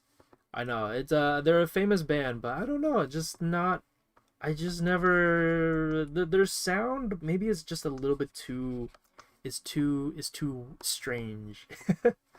But I guess that's the reason why people like their music is like the strangeness of their sound. But yeah. Was a I did like their kind of what is it, their Tame Impala collab. I thought that song was pretty cool. And I like a few of their other songs. Can't remember them off the top of my head yet though. And that music video was like really cool too. Do I like Drake? You know what? I've never listened to Drake before. It's I don't know what it is. It just, when Drake came out, I was in high school and I was like, just, that wasn't the music I was listening to at the time, so I never got into it. I was more like Florence and the Machine and Muse and who else did I listen to at the time? A lot of Japanese music, a lot of like just a lot of anime opening sounds. But yeah, that was more my thing. And then if like what was it? University is when I really dived into rap, where I started to listen to a lot of Kendrick Lamar. Honestly, I think Kendrick Lamar is the only real like rapper that I listen to. Do I have? Yeah, I don't. Rap is not like super my genre, but I do listen to it every now and then. But yeah, Kendrick Lamar was honestly the only kind of rapper I listened to. Like I would say like he's probably maybe like the first one, maybe. I don't know. Kind of hard to remember. It's been a while since I since it's been my university days, but yeah.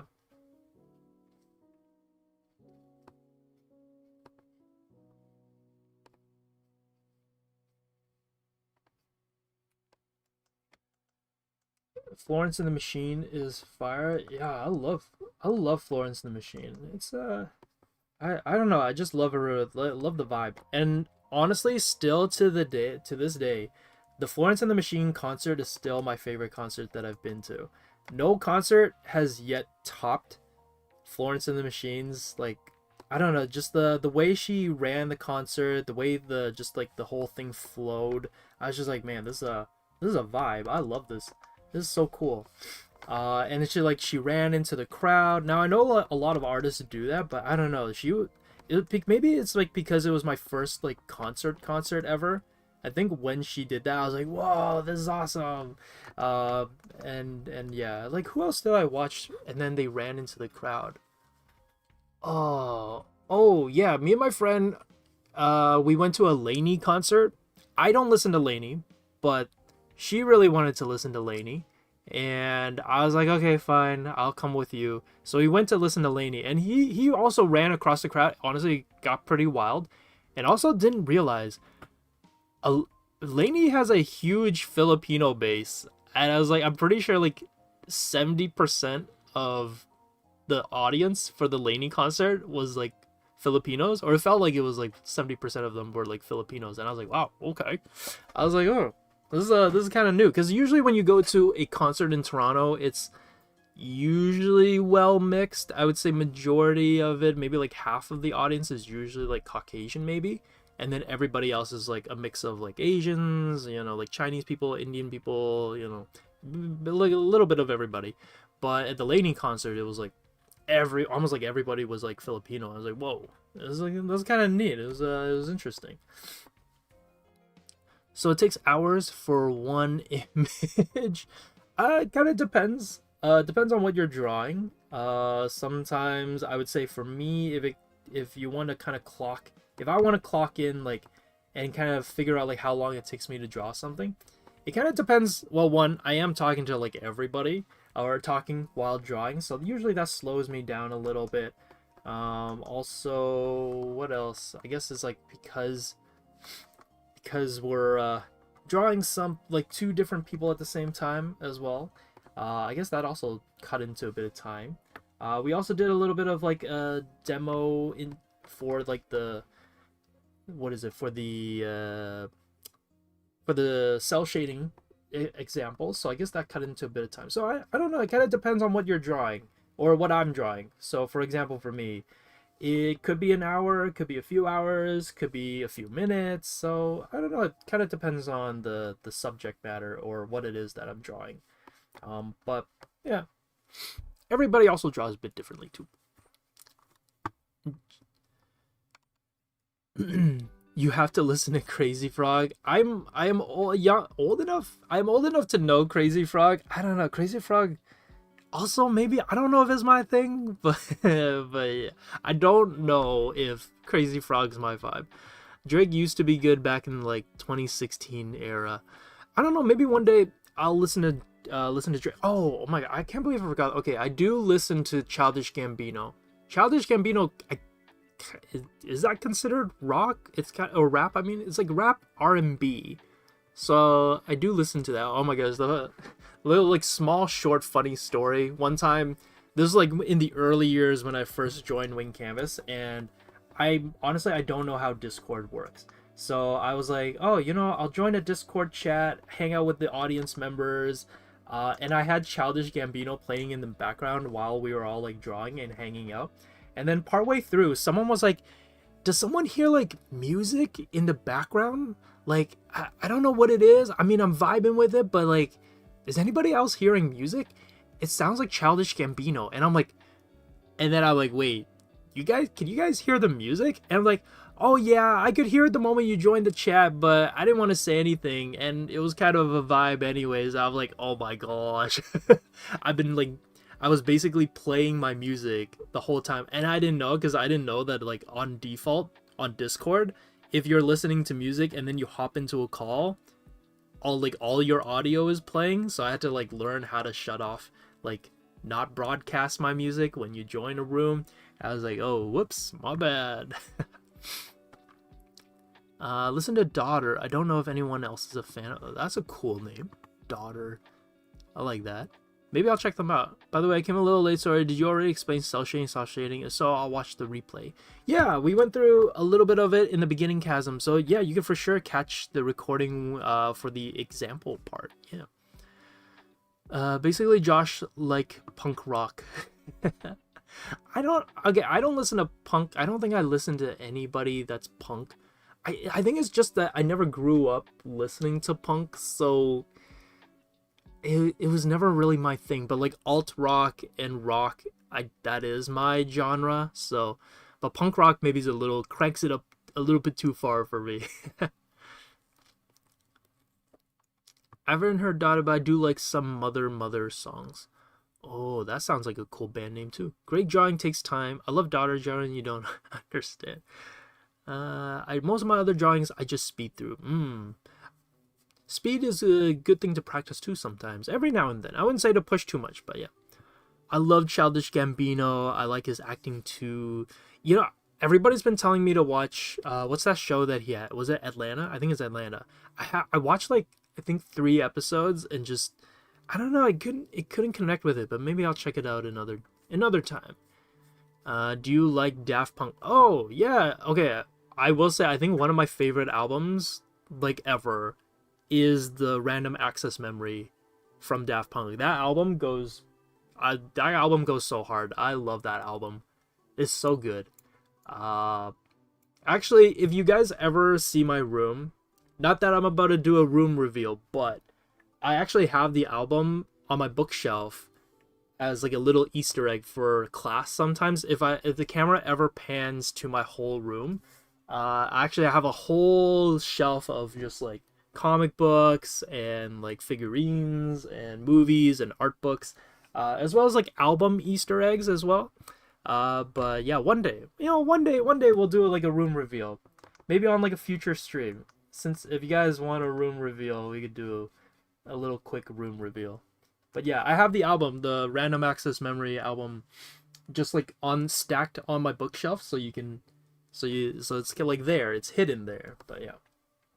Also, I have like a bunch of, actually, I guess speaking of Daft Punk too, the Tron album is also in my room. That one you can see. because I like having that on display. So it's like I have the Daft Punk Tron album on vinyl behind me. So again, if you're in my class and you see there's this little stand behind me, and you're like, oh, and if you can kind of make out what's there, because the camera's kind of small on my screen. But yeah, I have a bunch of like Easter egg stuff. Josh is teasing a room reveal. Yeah. It's kind of cool. My room is not that big, but kind of where the angle points at for my room, the way it looks is kind of funny because it's doesn't look the way you'd think it would look. Okay, you know, because she's a boxer, I think what I'm gonna actually do is I'm gonna give her a tank top. It's like a workout tank top, maybe. And then because, you know, this way it's not like her uniform, the typical uniform she wears. I know, going back to the drawing now, right?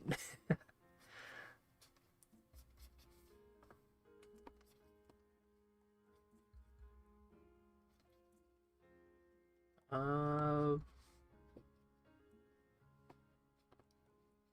don't know, is this a tank top people wear? Or like maybe I'll do like the sleeveless tank like shirts that I see a lot of like workout people wear. It kind of looks something like this, where it's like it's such a interesting shape. I don't know. I see people wear this and I'm like, I would never wear that in real life, but it is an interesting look.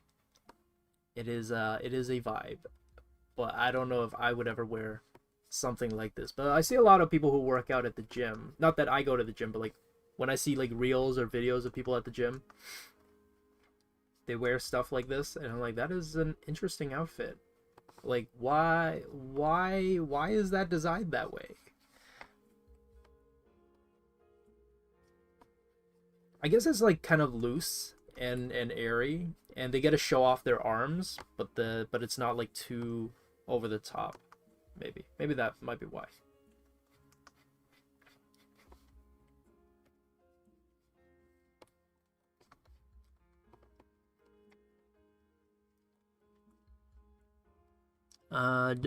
Let me get my finances in order first.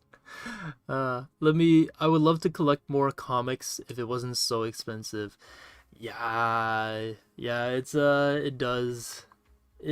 Comic books, like manga as well, after a while they do take quite a bit. MTV, welcome to my crib. There's a shirt there. What's on the shirt? There is a shirt. Yeah, I have a shirt hanging on that little stand. Actually, I have two shirts actually on that stand, and they're both Scott Pilgrim shirts. One of them is, well, there's a story behind both of them. Well, not really. There's a story for one of them. The other one is just that they said it was a unisex shirt, but I usually wear a medium, but the medium was like way too tight, so I cannot wear, like I can't really wear it. Like I can kind of wear it, but I can't really wear it.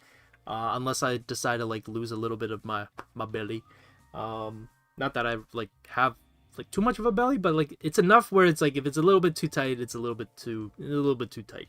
And then the other shirt, that one is like a whole story. I don't know. Maybe I think I've told it one time, but yeah.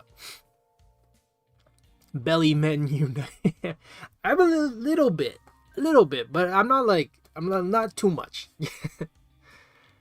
I definitely need to work on like getting like a little bit more in shape, but yeah. It's a muscle tee. Yeah, it's a muscle tee. Yeah. I knew exactly what kind of top you were describing. Exactly, right? It's like I feel like it's a t-shirt that I see everybody who works out wears this tee. And it's such a weird looking tee. And I'm pretty sure it's not for like it's kind of just to show off the arms. I think that's the goal. I don't work out, so I don't know. Maybe one day I'll like ask someone who works out. It's like, what is the point of this tee? Like, why do you wear this tee? What is the point of it?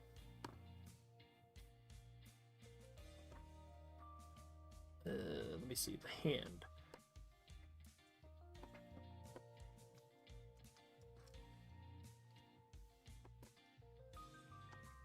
Maybe the hand's a bit too big or too long. Maybe I'll like put the finger or the, yeah, maybe more like this. Oh, it's a little bit more.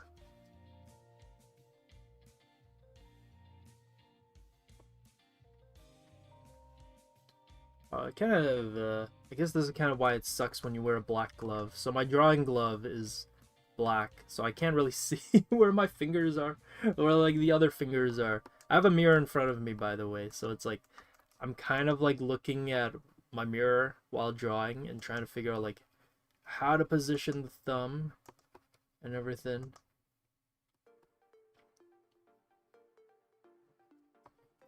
Might move this back.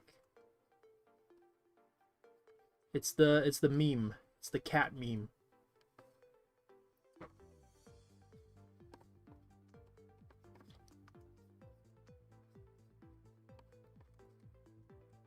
Arm is definitely maybe shouldn't be tucked in that much, but yeah.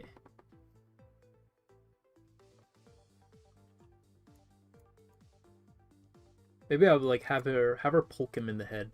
I think that'd be kind of funny. Cause I have her poke him in the head. Like what is up with your mask? You know? I just realized we haven't even gotten to the rendering part. Okay, we have half an hour, so we're not too far off, but yeah, I gotta pick up the pace a little bit. No more, I guess no more chatting too much. We're getting too much lore today. That's dope. Yeah, no more lore. I guess we'll kind of keep some stuff for some more reveals down the road.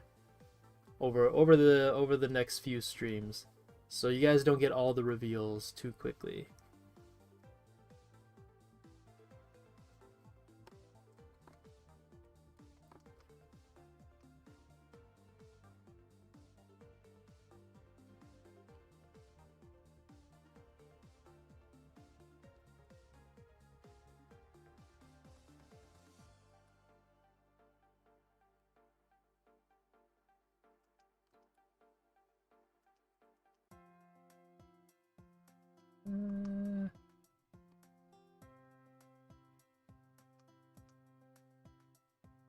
Yeah, maybe I'm gonna like change her expression a little bit so it's a bit more, I don't know, like she's laughing at him instead of being like, what is up with that?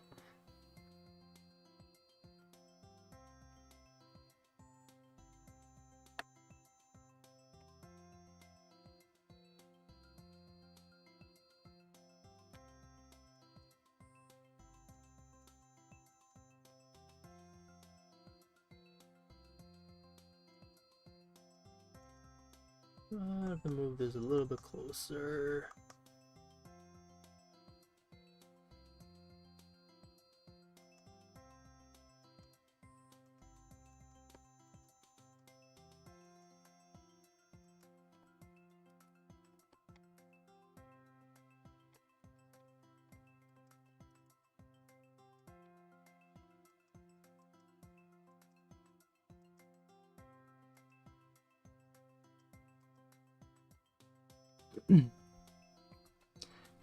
Over working out? Yeah, working out can definitely take a little bit of time to get into the habit of.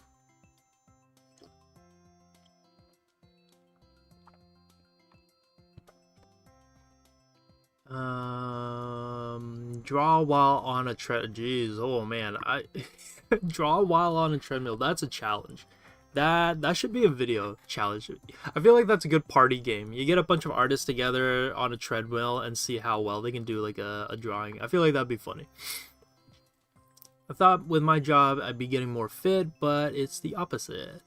Oh, well, hopefully you get a chance to like fit in some working out in some other with your free time. Treadmill sick technically, yeah. But so much work. Yeah, all the free time is like, should I do this or work out? And like, working out's kind of painful. Yeah, just I feel like on a run or a walk. Yeah, walking. I feel like just maybe walking every night. If you try, I feel like that could be something. Wear the tee, it's more because gyms won't let you work topless. Oh, interesting. Oh. It's okay. Bye, potato person. I don't know if you're gone already, but glad you're able to join for a bit. No more chit chat. Yeah, I had to like go in and fix the boxing girl for a bit. Could draw and read comments at the same time. I know, right? If only. John needs to split himself in two so he can do both. Yeah, well, that's where the me, myself, and I kind of thing, I guess, comes in.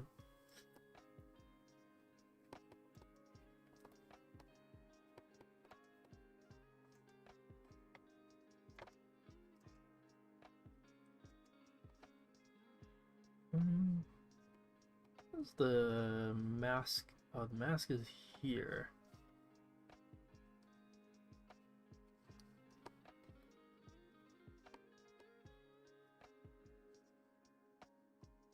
Actually, how do I have this? You know, maybe I'll have like one smaller piece of hair kind of poked down, and then this one comes this way. I feel like every time I get a chance, I think that's why I wanted to do this instead of just drawing a normal skull, is because every time I draw my characters, it's like a chance to kind of figure out like how I want them to look, because you know, there's only so much time to develop all your characters as much as you want, and then so it's like, you know what, whenever I get a chance to draw my characters, I'll take that chance to kind of develop them further. Yeah, that, you know, that's the hard part about streaming. I feel like streaming, the biggest, I feel like with especially like drawing, like I can kind of see if you're maybe like gaming, or if it's maybe like I don't know, with some other activity where you can kind of like go like look back and forth on the screen. I feel like that kind of makes it a little bit easier, but when it's like when you're drawing and it requires so much like focus and attention, it's so hard to draw and look at chat at the same time. It's a skill. It's a skill to be able to do it after a certain point, but it's also like when you need to focus too, it's like, oh, how can I focus and then also draw at the same time?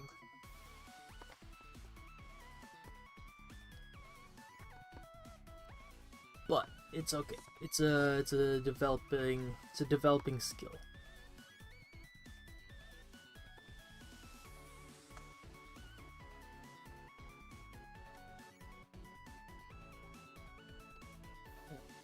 Get the ponytail in, and I think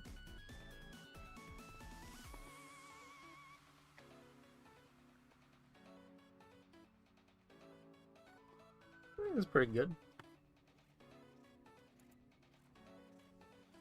Poke him in the head.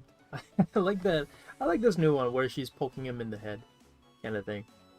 It's like, what's up with your? Maybe I also shrink the mouth shape. Mouth shape maybe a little bit too. All right, there we go. Oh right, and we also gotta give her a little design on it. You know, I think what we'll do is we'll just give her a little bit of like a, what is it? Like a boom, like a bam, kind of text here. We'll just go like little nod to the little nod to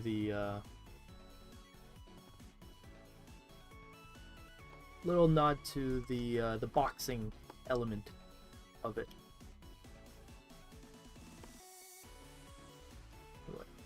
Bam.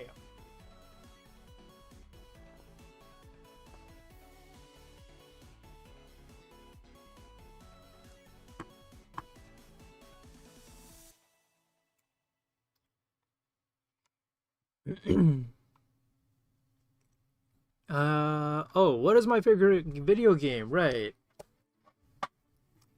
These are Josh's original question or original character designs. Does that answer? Oh, yeah. Does someone have you think that whenever you make something off art, you make it a fictional character. Well, yeah, these characters are like fictional. Kind of like what Jaren mentioned. They are my original characters. So, yeah, they're fictional. Yeah, I guess like when you're coming up with characters, you can always kind of draw inspiration from other stuff that you've seen before to help you out. Yeah.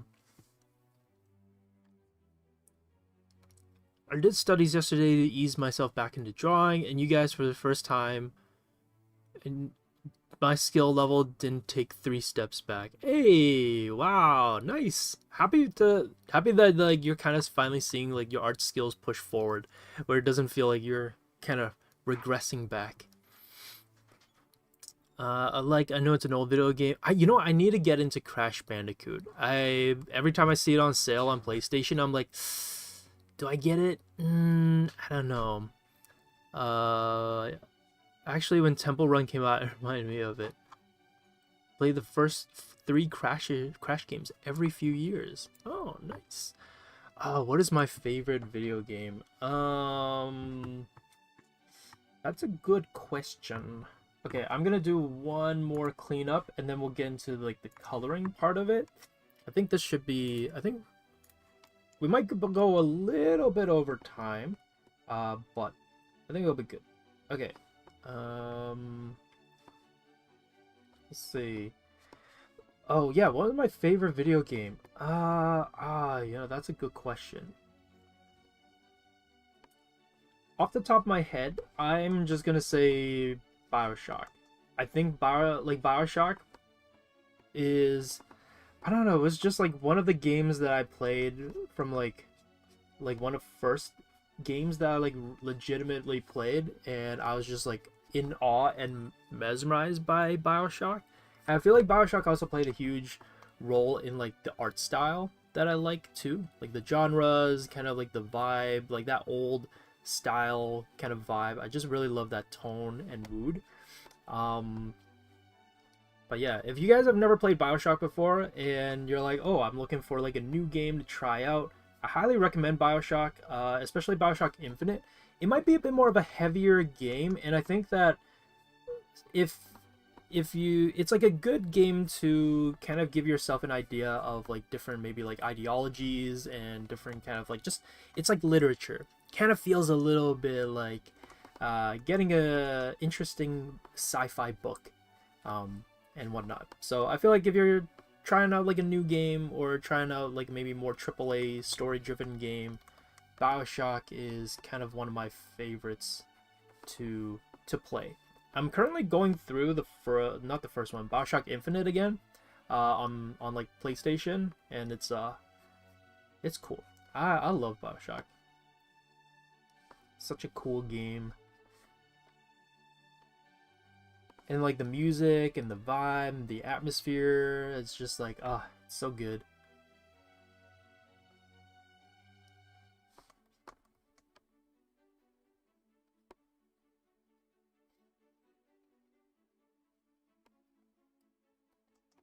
I am loving how this is turning out so far, though. Like, honestly, I really like how Nils's expression is. I'm not gonna have enough time to fix what is it? My Boxer Girls' expression, but I do really like how Nils's expression is kind of coming along.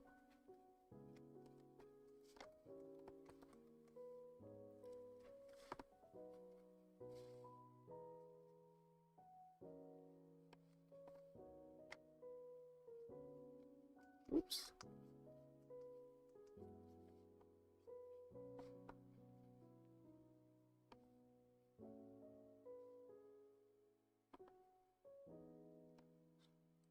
Draw the tongue.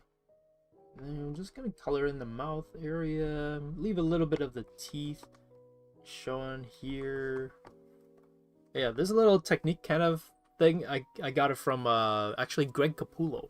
So if you've ever read like the Batman comics before, the New 52 run of comic books of like the DC comics, Scott Snyder and Greg Capullo's run of Batman is kind of, I feel like it's like a really great run. If you ever want to check out more like modern, kind of more of a modern take on like Batman, Greg Capullo and Scott Snyder, they're kind of goated for their run of Batman.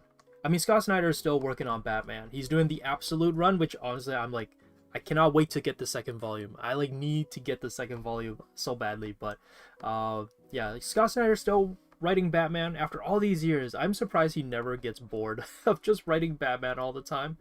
He probably is, but he's just like, it makes me so much money. It's like good money. I can't like give up Batman. But yeah, I don't know. Hopefully one day he gets a chance to just do his own thing. He did have a run of American Vampires, and American Vampires. What a it had potential, and then I think he kind of dropped the ball on it, unfortunately. But American Vampires was a good attempt. I kind of wish that he had a proper like story for American Vampires, but alas, oh well. It is what it is. I guess wait, what?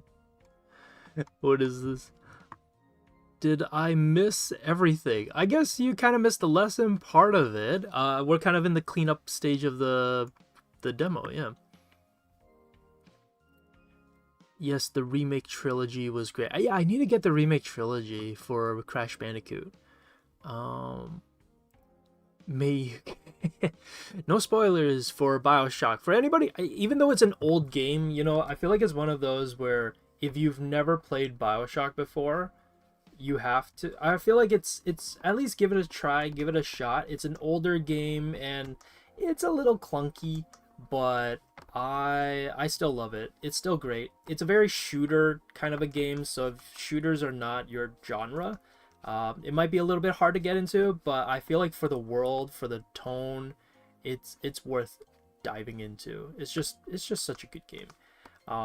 It's like a classic. It's one of the defining genre or defining games of like the modern generation of games. You know, Assassin's Creed, Call of Duty, BioShock, Last of Us, Uncharted. Like I feel like they like. You think back to the 2000s, like the late 2000s, early 2010s. My goodness, the collection of games that in those days is crazy. Suck at aiming. I suck at reaction times. You know, I feel like I wish I was better at it too. My reaction time's a little like not the best either. Oh, the new Tomb Raider games, I actually found them like quite fun. They were like a good kind of adventure exploration kind of game. I like them. Oh, that's great to hear, Brandy. Glad that we were able to offer some tips for you guys. Oh, well, welcome to the live streams. Yeah, there's nothing to you know, just kind of get comfy. Live streams are basically kind of just like us having a chat with you guys and going over like any questions that you might have about art. Yeah, it's honestly, there's nothing really to it. It's nothing too formal. So yeah, just have a good time. You can work on stuff while we're here, or you can watch me draw if you want to, or you can kind of like ask questions if you have any. Really, it's however you want to approach it. There's no right or wrong way, I guess, of about being a part of a live stream.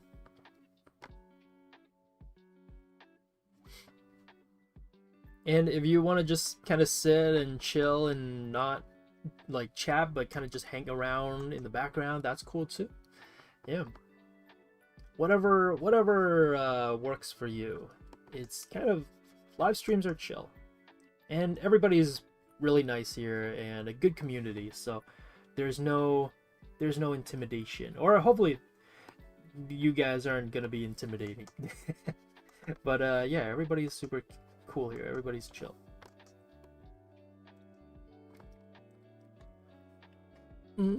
Oh, and hello, Ethan. Got a new one. Hello. I believe BioShock is one of those timeless games, but yeah, probably doesn't look as good as I used to think it would. Yeah, the look of BioShock is definitely very kind of like it looks like a 2000s and 2010 kind of game for sure. But I feel like it still holds up because the art style and the look of it and the world is so unique and alluring that I feel like it, even if it's old, it still holds up well.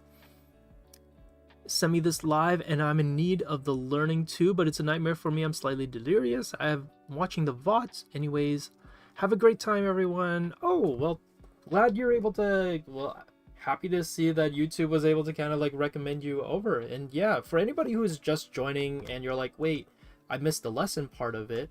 Yeah, you don't have to worry. The VODs go up afterwards. So if you want to like rewatch it or rewatch the lesson portions, or even just kind of like watch the whole thing and have this in the background while you work.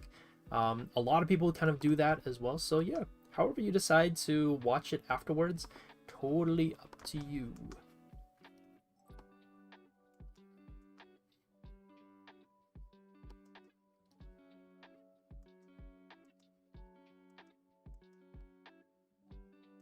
Yeah, you know, it's been a while since I played a game. Man, I really want to like get back into gaming, but just like no time. I remember we had a viewer here. I don't know if they're still around, but there was a guy called Pico, I think, or something like that, and they were like super into like Resident Evil and everything. And I was telling them, I was like, yeah, I've been playing Resident Evil 4. But yeah, right now I still have not finished Resident Evil 4 yet. It's just kind of there, sitting in my backlog, one day to be finished, waiting to be finished one day by me.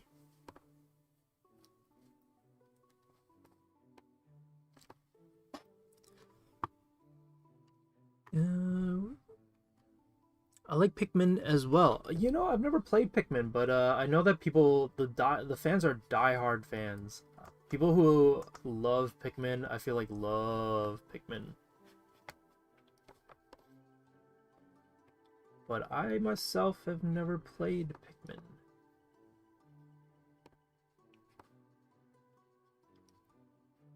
Honestly, like as I'm drawing this outfit, it kind of looks like a trash bag.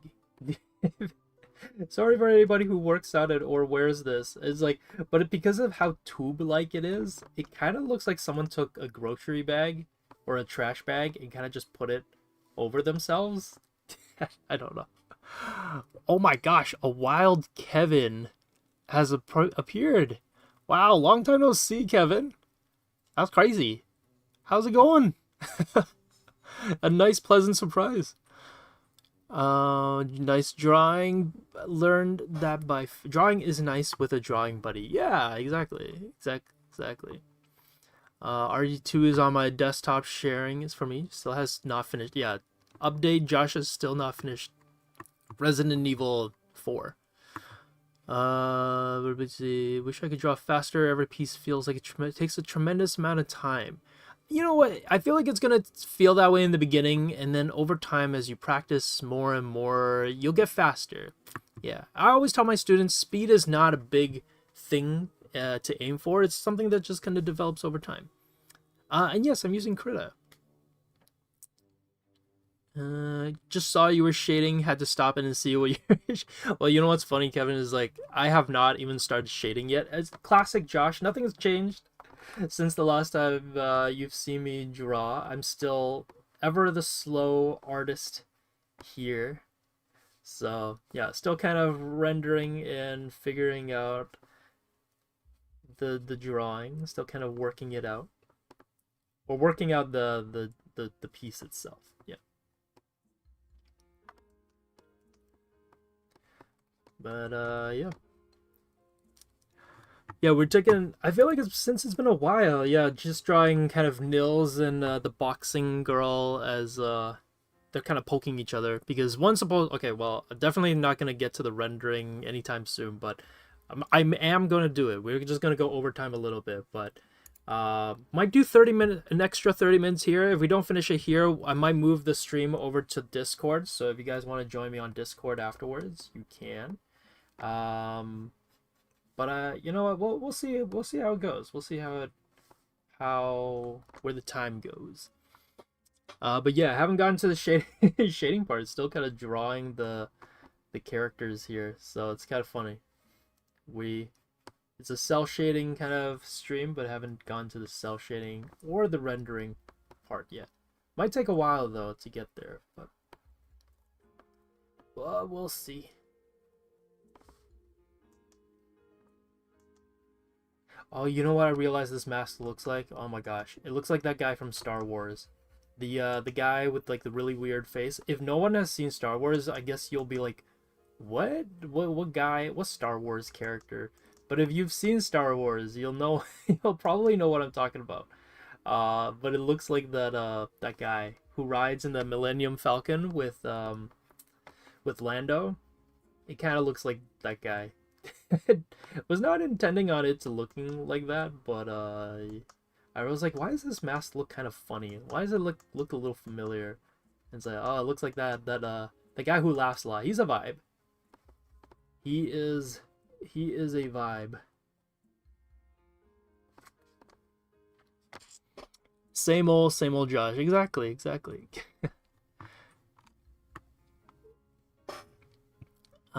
In my natural habitat, yeah.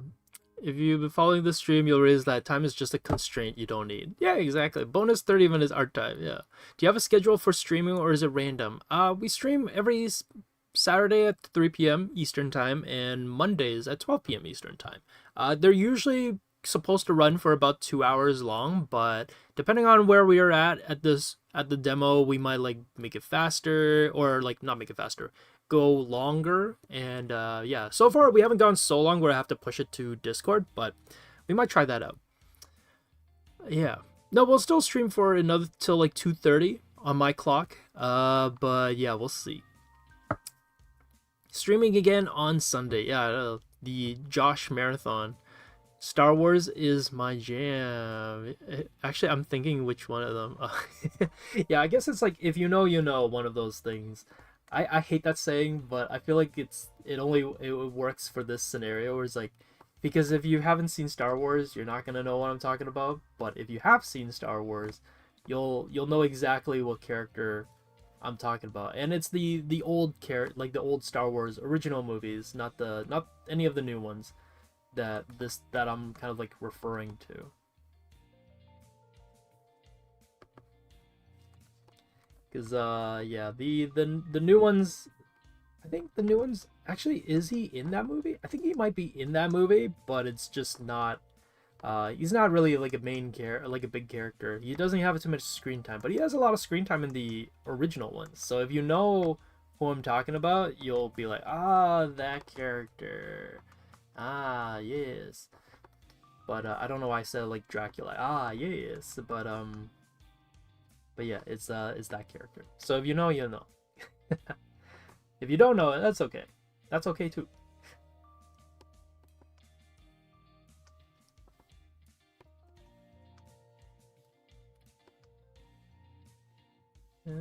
Okay, drawing the hair in, and then we'll kind of get the final coloring in.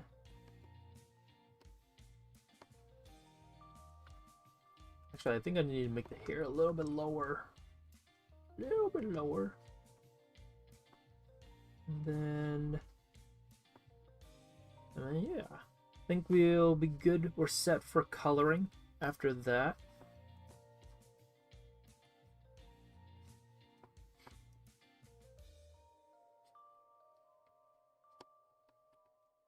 Let's see. How did I draw her hair? I feel like I need to revamp my boxing girl's kind of hairstyle, so I know how I'm thinking about drawing it. Because it's just like I feel like every time I'm like changing it as we go.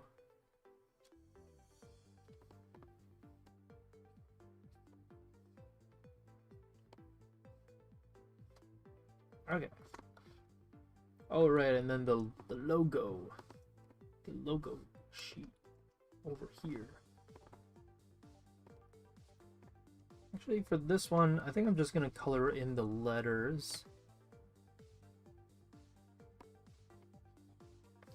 And then the shirt, we'll color it afterwards as like its own thing. Okay, so bam.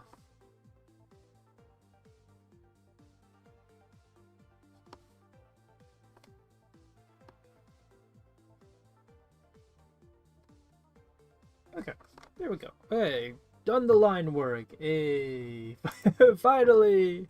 After all this time. Feel free to join Discord. Yeah. Oh, join and poke around and see what. Does Nils have eyes? Yeah. Like they're wearing like a skull mask, so I'm like, you know what? I'm not gonna do it. Can you mix cell and soft shading? You can a little bit. Actually, with the Sonic one, actually it is a little bit mix of the two. So you can kind of see a little bit of gradation happening here. So it's there's a little bit of it, but the main goal was cell shading, so you can. But after a certain point, it'll just usually lean one way or the other. Actually, Arcane is a very good example of one that looks cell shaded, but it is still very like rendered. There's a lot of like gradations. I mean, I know Lando Calrissian, but I don't know who remember. It's in Return of the Jedi, and it's Lando and the Falcon, and then he has a co-pilot. It's Lando's co-pilot in Return of the Jedi, and he has this like certain face shape, and like the face masks that I've drawn for the skulls kind of remind me of it. Oh, bye, Ethan. Don't know if you're still here, but bye. So many strange, weird. Many people with prosthetics on the facial and non-human. Yeah. Well, I don't know what the name is for that character, but it's just like I remember. I just like know what he looks like. Yeah. I don't know what he's called though, or like what his name is.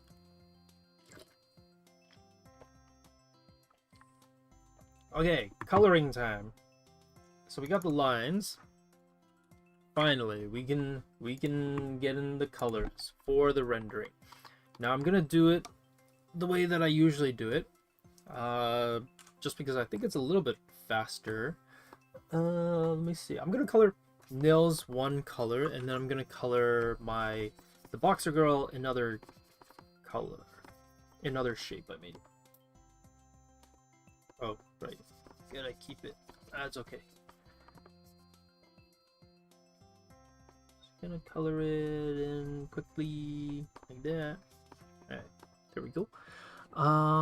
Yeah, I don't think yeah, I don't. You can see Nils' expressions, different expressions in last week's stream. Yeah, oh, actually, yeah, that's a good point.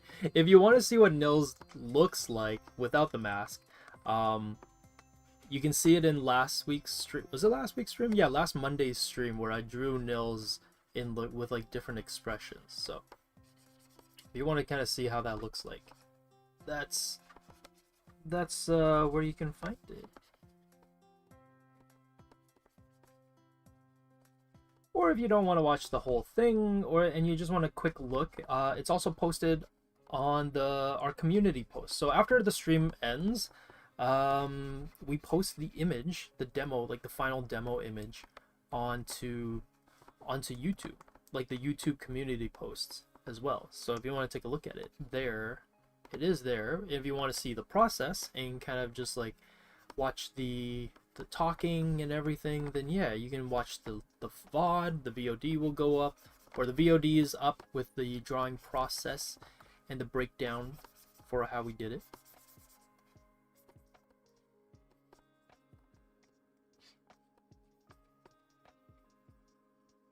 I guess this is because the demo part ended up taking longer than I thought it would, so yeah, we get the actual drawing itself ended up not having as much time for it. But classic Josh.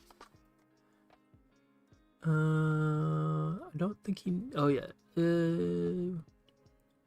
Oh, the face mask. Yeah, the face mask part reminds me of the character. Yeah. Do you like games where your choices have consequence? Okay. I have too many hobbies. Okay, bye, Groove. What is it? I mean, yeah, I feel like those games are fun too. I really enjoyed actually what is it? What's the game called? The Wolf Among Us. So it was like the Telltale game based on the Fables series. I like really enjoyed that. That was really cool. And like when it made you make decisions where you like ended up like hurting other people, it always felt bad. So yeah, I don't mind games where you get to make choices. I feel like those are always like fun. But for the most part, I would say that I play games that are more linear usually. So I usually like more of like the story and the character and the world building elements of games. So that's why I'm usually more into games like BioShock or The Last of Us or Uncharted or like the old Assassin's Creed games. I think had like more intentional stories back in the day. I mean, there's still like stories in the new ones, but I feel like the old ones. There's a reason why I think a lot of people still enjoy the old ones, because like the characters they felt like resonated more with the older characters, with the stories that were there. But yeah, I'm more of a story guy. So it's the consequence part. As long as the story and the world building is good, I will enjoy it, even if it's whether it's a linear, straightforward game or if it's a choice-driven kind of game. I like both. I think both can be a lot of fun. Yeah. Like I've been trying to play. So like Evie, if you guys don't know, we have a member and a kind of I guess in a way kind of like a mod on our Discord called they go by Evie, and they've been playing Disco Elysium, and they were like, "Oh, Josh, you need to finish it." So I've been like meaning again to finish another game on my list of Disco Elysium, but yeah, I have not had a chance to go back to it and finish it yet. So yeah, you can never have too many hobbies. Maybe just a little bit too much. You know, the more I play, the more I feel like as I get older, the more I'm just like, man, Persona is really just like real life. You only have so much time in the day, and you have to decide like what do you want that time to be allotted for. Is your time gonna be for like gaming? Is it gonna be for reading? Is it gonna be for hanging out with friends, going on dates? I don't know, playing sports. You know, is getting a sequel? Yeah, it's getting a sequel, but I feel like it keeps getting delayed. I really hope it comes out soon and that it's like just as good. Yeah.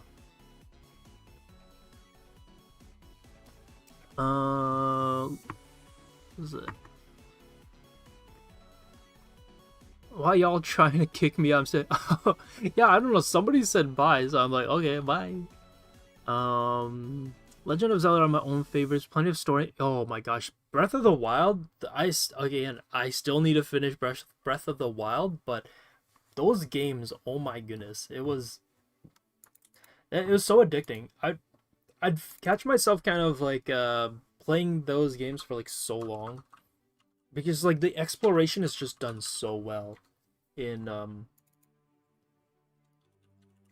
Breath of the Wild. Oh, and then the Arkham games, right? I was gonna bring up. I actually really the Batman Arkham games are amazing. Played like 2 hours and got distracted, but like Disco Elysium is one of those games where like you really need to put a lot of time into. So I can totally understand why it's one of those games where if you commit to it, you have to commit to it. It's a hard game to just kind of like play for a little bit and put down. It's really one where it's like if you decide to play it, you gotta like commit and go all in on it. Okay, so on the rendering portion, I'm now just going to, because I filled in all the silhouette of my character now, I'm just going to color in the flat portions of my character's like design. Very similar basically to the way that I did the sphere, where the sphere had like one color to it. So I'm doing the same thing here, where I am just going to color my character in with like different, like the different areas my color of my character and color in the different parts of it. So like the mask is going to be white, and then the hair is going to be like a dark blue, and then afterwards what I'm going to do is I'm going to maybe like duplicate the character or duplicate the colors, and then afterwards I'm going to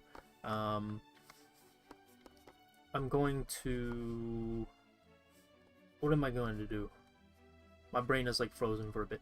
Oh, I'm gonna add in like the rendering part. So the cell shading part is going to be on the new layer, and the flat color is gonna stay on the old layer.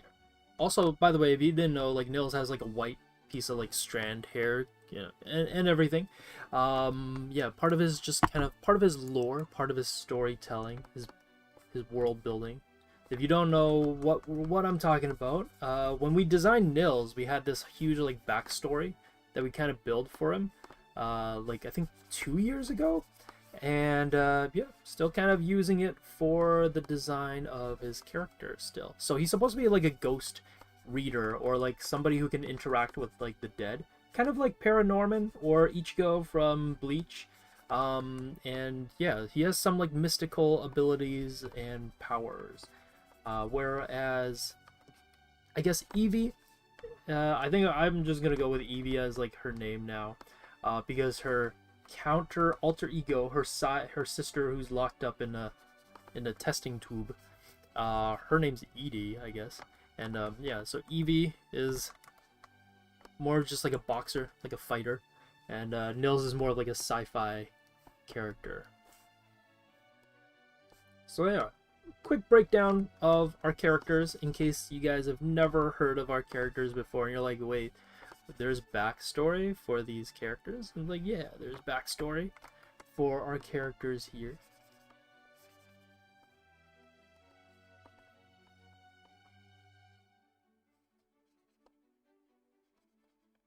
Gonna quickly color in everything as much as I can, and then we'll get to like the coloring rendering part. Oh, and then his hoodie is also like a gray, dark gray blue. Alright, that's cool.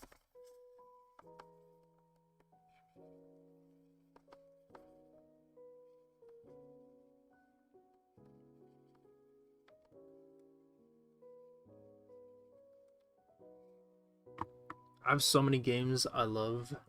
Yeah, you know, like thinking about it, there's so many games I've played where I'm like, oh, that was so good. Oh, Neon White.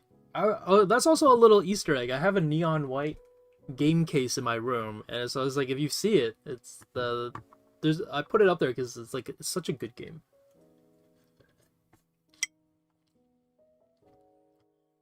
Other games come up. I can't remember how much I enjoyed it. Yeah. So next week, or both, or we'll continue. I think we're kind of gonna try to finish it this this stream. Yeah. Oh, for the mecha one? Ooh, I don't know. We'll see. Your yeah, how did they know? Color theory is crazy, not gonna lie. Yeah. What was it? You know, let me add a little bit of red pigmentation back into the skin tone. I was like looking at Nils's color and I'm like, I don't know, like the skin tone looks a little dry, so giving it a little bit more saturation to the colors. Okay, nice. That was pretty good. Gonna maybe color. We're gonna keep it simple for the eyes here.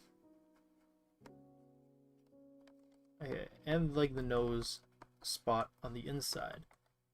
Yeah, nice.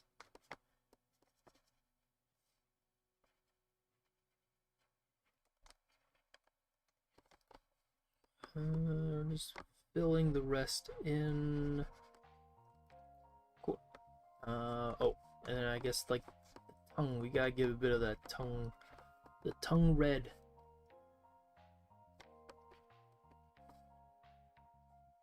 Not too saturated or dark, so it doesn't stand out too much, but yeah. Alright, there we go. Nice. Color theory is like 3 months of studying. That's true. Color theory takes some time. But it's like one that is worth going over and studying and making sure that you kind of know what it is that you're.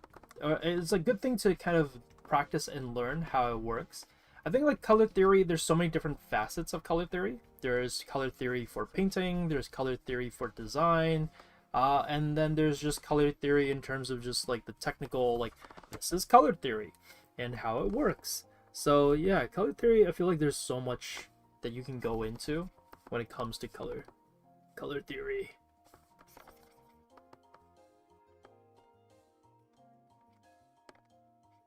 That's why it takes some time. It's not, I feel like sometimes people go like, oh, you just like run through the different color palettes, and like that's one version of color theory. It's not all of color theory, but it is kind of a part of it. Oh yeah, I was gonna actually change this to like a blue. I feel like that helps to have things stand out. Oh, you know what? I actually kind of like the pink undershirt that she's wearing. So I might keep that for. I think I'll paint it in so we have it colored, but kind of like the pink color for the undergarment that she has. Just use the same tongue color, then the same mask color as well. I actually realized like they both have similar hair color types. I might maybe make her hair a bit more pink or purple than it is. I have like a reference sheet of them on the side, and I'm like, oh, you know, I never realized like their hair color is quite similar, so I might have to just like change that up a little bit. Let's make it more. Her hair is a little bit more purple though, so it's a little different. Maybe we'll add a little bit more, just a little bit more purple there.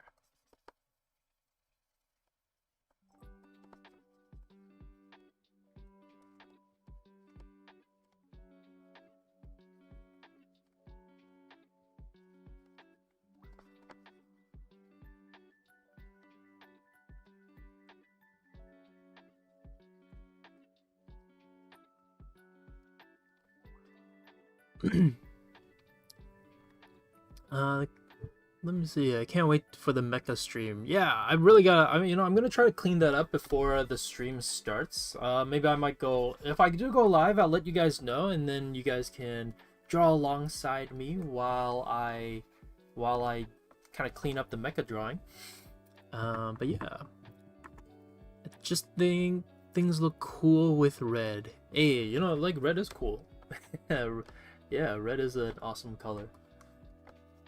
We'll go with like a light, more intense pink for the undershirt. I feel like that'd be cool. Can't wait to see the render. Sketch looks sick. Hey, yeah. Watching you color like this in real life is super helpful. Oh, well, yeah, no problem.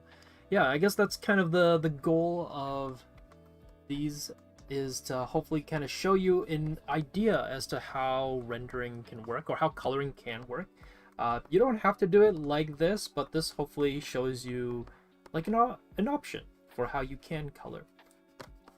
Yeah, because everybody has their own preference for how they kind of like to organize their layers, how they like to color and stage everything. Stage in terms of just like the order for how things are colored. But once you find your groove, you kind of once you find it basically. So yeah, glad that this gives you an idea as to roughly maybe how you want to render and color things. Let me see. Red is a bold choice. That's true. Maybe that's why. Can't wait for the. Oh yeah, read that. Let me see. Have you seen someone with red dyed hair? So cool. I feel like there's a lot of characters, or like a good handful of characters. Like Vi from Arcane has pretty red hair. You know, we got to give it to the OG. You know, Wendy's. Wendy's has red red hair, or like Pippi Longstocking. I don't know if anybody. Okay, maybe this also again exposes how old I am. If anybody knows who Pippi Longstocking is, and is like, oh my gosh, I haven't heard that in a while. Yeah, Pippi Longstocking was a character with red hair. I'm trying to think like what other characters have red hair. Oh, you know, like Mary Jane, Black Widow has red hair. I feel like those ones are kind of classics. Or I guess maybe in like real life dyed hair. I guess that's a different. Yeah, real life people with red hair. That's a little bit rare, or especially if it's like super striking, like very in your face kind of a red hair. Then yeah, that's a little bit different. If that's kind of what you're thinking of, then yeah, that's true. It's a little bit harder to find people with like that kind of a red hair. I'm gonna give her kind of just like wrist wraps, just because again she's like a boxer, so maybe she has like she's wrapped her hand in wraps.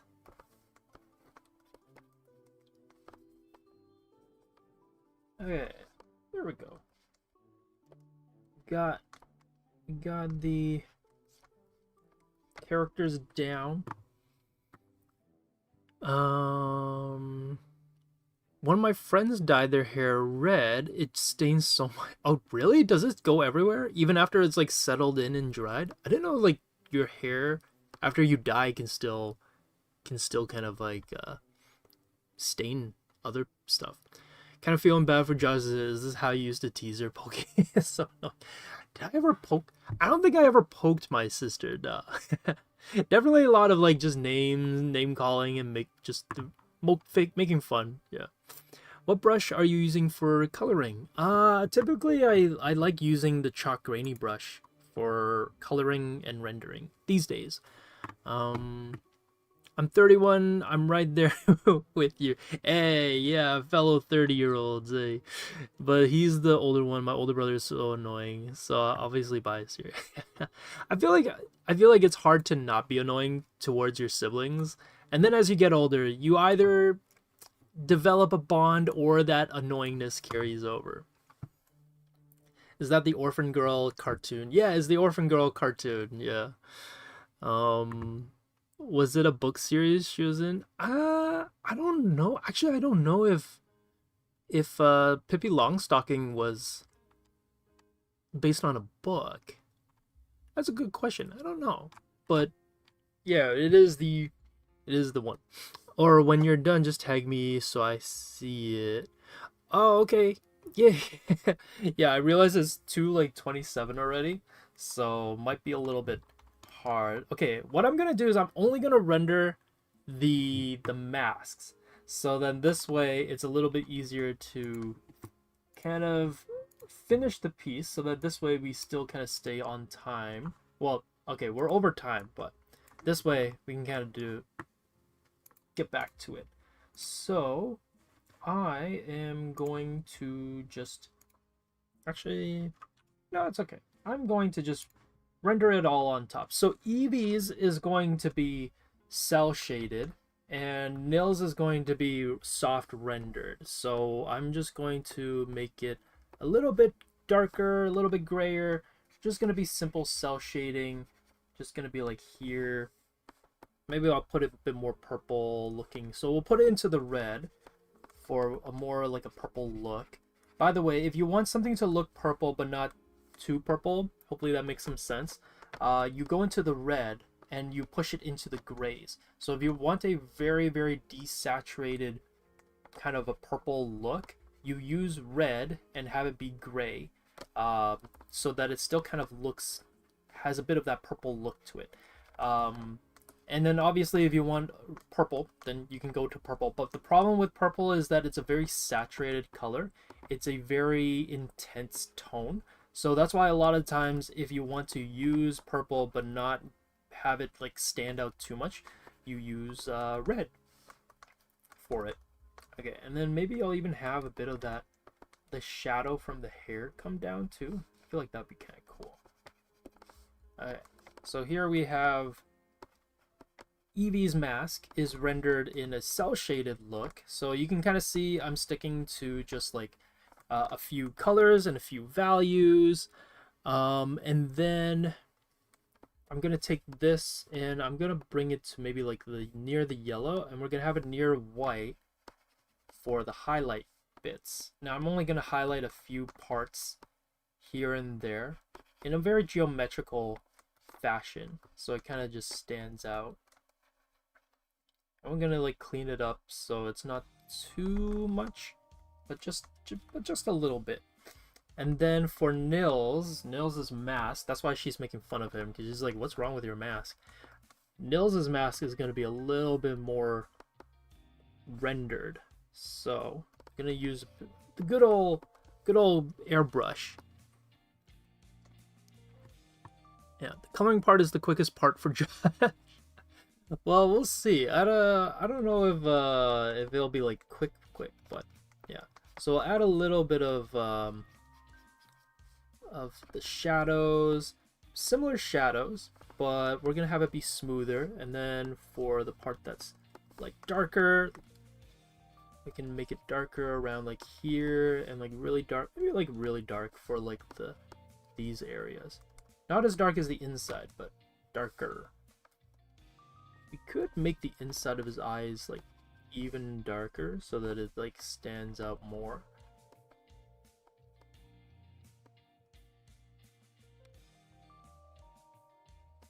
So it's just like soft shading and blending and everything. Nothing. And being a little bit more detail oriented with the lighting. Actually, I guess this part would not have that much lighting to it because the light source is coming from the other side, actually. So the darkest part of his skull would be more of like here. So actually, we won't give this too much shadow, but just like a little bit on the inside. A little bit like here. And we'll render the teeth darker on like these areas.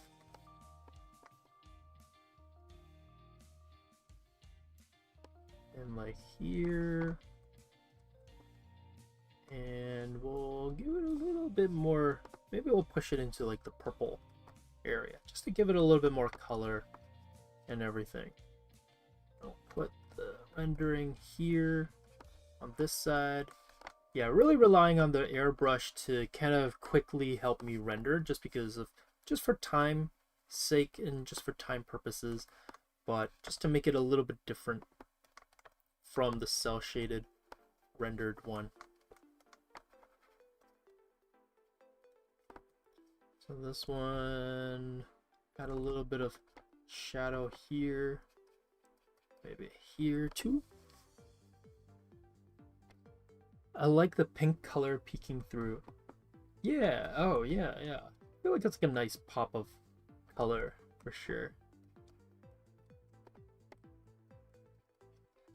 I kind of like this more impromptu way of coloring too, just because it kind of makes things feel like it has a bit of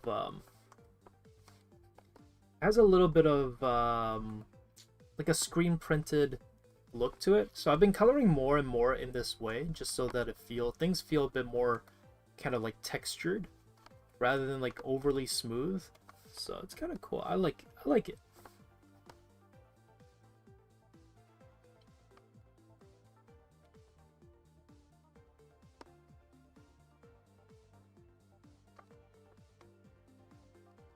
Yeah, so we're kind of giving it a bit more of like a softer look and everything, just so that it kind of is clear as to like soft rendering and like the difference between the two.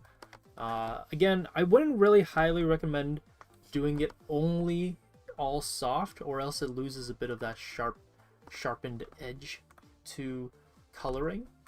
But if you want to kind of try out this more distinct look to it, you can. I'm gonna sharpen some stuff just so that it's not too soft all over the place. And we'll add a bit of like maybe reflected lighting on the edge. Alright. There we go. One's kind of more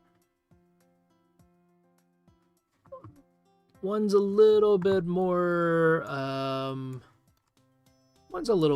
softer, and then the other one's a little bit more sharper and everything. Actually, maybe for Evie even, I'll go in and just clean this up a little bit and everything, just so that there's a bit of a distinction between the two. And then maybe for Nils' outfit, I'll give him like a softer kind of like a flow, and then everything is just like very soft and hazy for his like outfit. So that maybe that's why he's kind of like, what is happening? Why is everything like soft and hazy? We're like almost done. By the way, if you guys are enjoying the stream or have enjoyed the stream, be sure to drop a like and subscribe and ring that notification bell. It just allows you guys to know when we go live and when we stream, and it's a very quick and easy way to just be a part of our community as well. And if you want like further updates, you can join us on Discord, where we post most of our updates there. And yeah, so hope you guys are enjoying this one. Sorry this one took a little bit longer. I think I got like really caught up with like talking with you guys, which is always fun. I love talking and chatting with all of you. And I think the demo took a little bit longer than I thought it would, so then things kind of ended up going longer. But yeah, I hope you guys enjoyed this one. There, give Nils a little bit more of a softer glow. He's glowing. He has a bit more of a softer render. And maybe even for like the hair, we'll have like everything's a little bit more like exaggeratedly softer for him. So he has a bit more of like a hazier look to him, which I think will be it's kind of like a cool look. It's like a very 90s, very 80s look to it. I don't know if any of you guys have ever like read or watched like comics from like around this time period, but I feel like things were a lot more hazier than like how it is now, where everything is a little bit more sharper. Everything's kind of style-wise, and everything feels a lot sharper and more dense in a sense. But yeah, why are you so blurry? Why is she making fun of it? Yeah, why is she making fun of it for that? I don't know, but that's kind of like the fun the fun of it. Okay, we're gonna use the chalk granny for her, so she gets a bit more of a cell shaded rendering approach, which is more typical of how I like to render anyways. So she gets a more traditional approach, Nils gets the more like stylized approach, and so she's poking fun of him for that. It's like, why do you look different? You know, why are you looking like strange? Why are you rendered in this way? Kind of thing. And by the way, one is not necessarily better than the other. I think there's sometimes like people feel like rendered is the ultimate one people want to aim for when it comes to rendering, and there's no such thing. You can render in whatever direction or style you want to, and really it just comes down to aesthetics. So if you like the cleaner and more softer look, then you go for a softer render style. If you prefer the more kind of sharper and graphic feel, then you go for the cell shaded look. So one is not better than the other, it's just that it's just different approaches, different styles and such. So yeah, have fun with it, experiment with it. You never know what kind of style you might end up favoring. Actually, I've noticed a lot of times, like for myself, I'll be like, oh, no, this is the style that I have to go for. I can't go for any other style. And then I'll try a new approach, and then I'll be like, oh, you know what? That actually is kind of cool. I really like this look for my character when I rendered it this way. Who would have thought? And then I'll try it out like another one. I'm like, oh, this one really works well for this approach, or this one works really, really well for that approach. And like the more you try out, the more you experiment, the more you kind of just realize like, oh, everything's kind of just depending on what you want to go for, and experimenting and trying things out will allow you to really like push the limits of your drawing.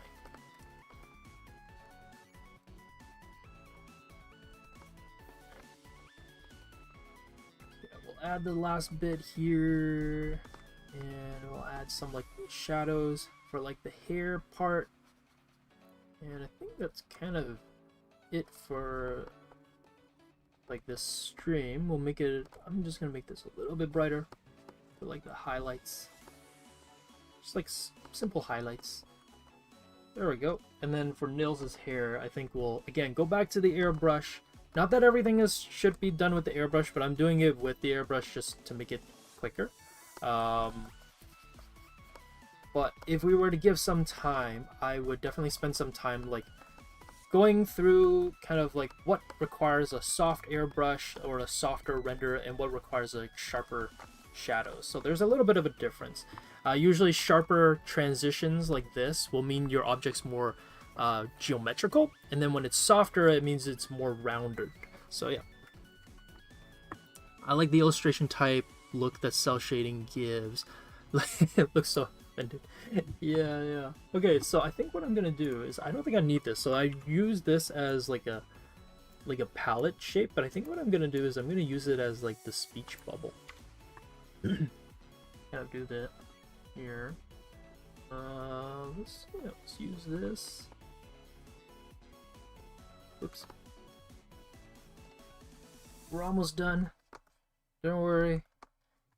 And yeah, okay, let me quickly save, because there's a chance that the text tool sometimes crashes Krita, which is annoying. But oh well. It is kind of how it is. Like, okay, let's pick a color. Let's just go, what's a fun, I wonder if I have the texts. Oh, might be a little bit hard to find. What's a fun one? I feel like I downloaded some new texts. Oh, permanent marker. I think I have permanent marker. Let's use that one. Permanent marker. Where are... Oh, wait, it's not on this file. Oh, well, that's okay. Okay, should we use this one? No, that looks a little funny. Yo. I don't know. It also looks a little funny. This one? I basically want Comic Sans at this point. I'm like, give me Comic Sans. We're gonna legitimize Comic Sans. You know, I'm just gonna type it up. What's up with the way you're rendered?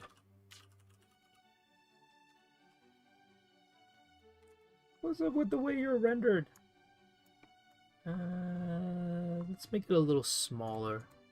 The font. There we go. Okay. And then I think we can then shrink the... I'm gonna shrink this. And then we can give Nils a speech box.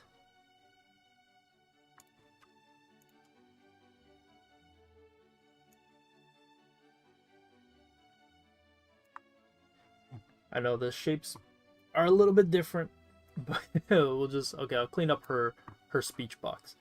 Okay, and then here, let's draw another shape. Why so fuzzy? Oh, wait, okay, I think I like that. We'll put that for Nils. We'll be like, why are you so fuzzy? Why so fuzzy?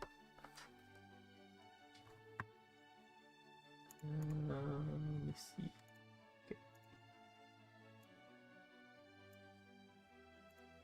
And it's like I'm not. I don't know. I think I've airbrushed. I think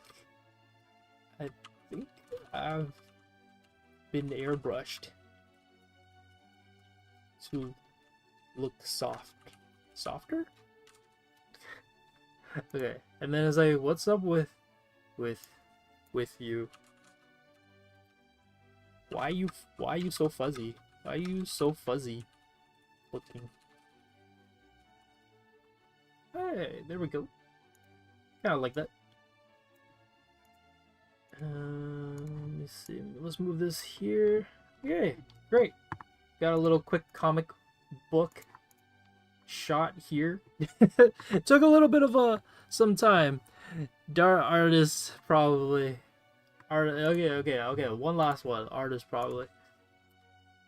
Artistic expression.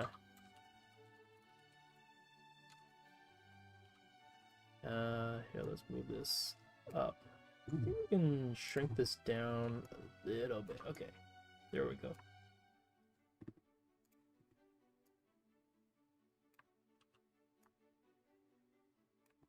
Okay.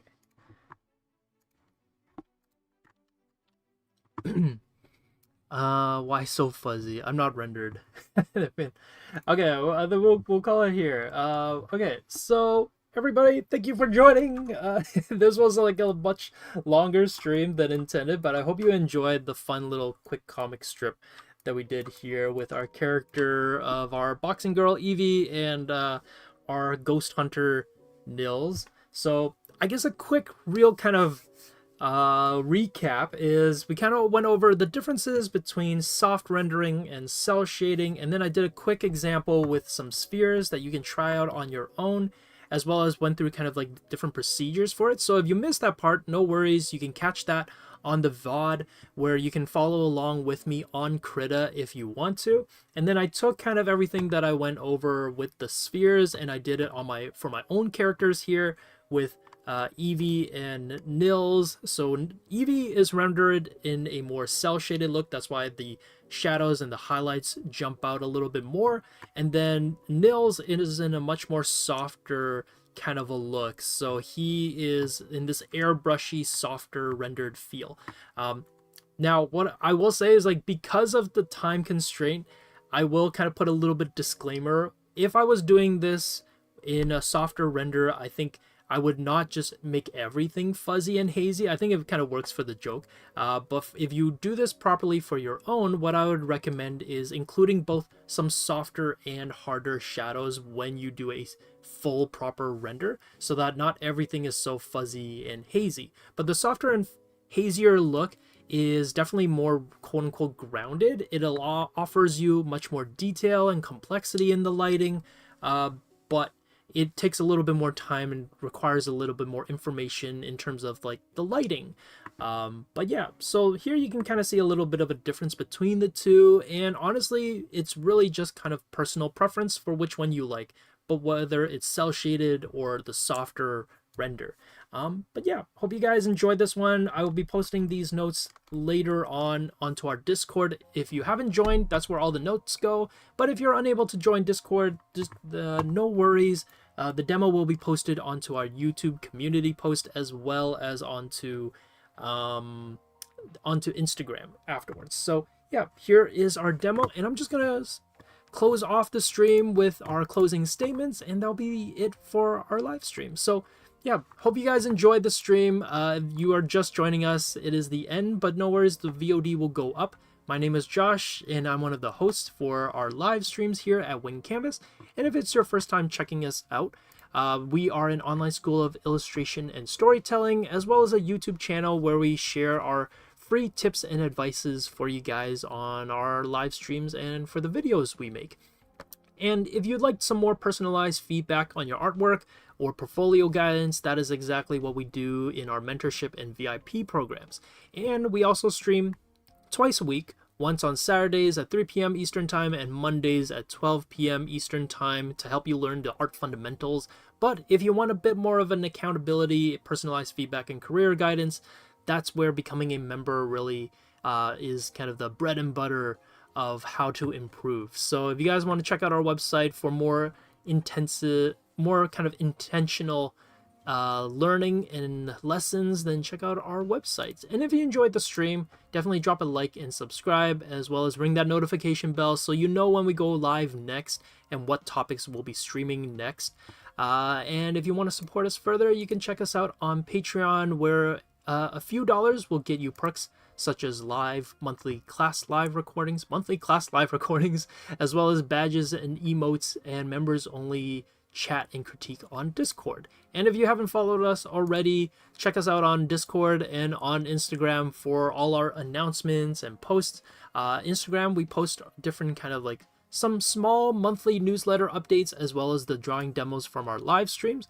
But Discord is kind of like the best way to keep up to tabs with everything that we do here at Wing Canvas. So if you're able to, check us out on Discord. And that's about it. Thank you for sticking with us and sticking with me, even though this was like a live stream that went way longer than we usually have it run. But yeah, hopefully you enjoyed this one. Keep an eye out on Discord and on Instagram. These will be going up shortly. So yeah, have a good week, everybody, and have a good Monday, and stay cool, stay hydrated. It is hot for the next few days. It is going to be 46 degrees tomorrow, which is very extreme for us here in Toronto. But yeah, okay, bye everybody, have a good week.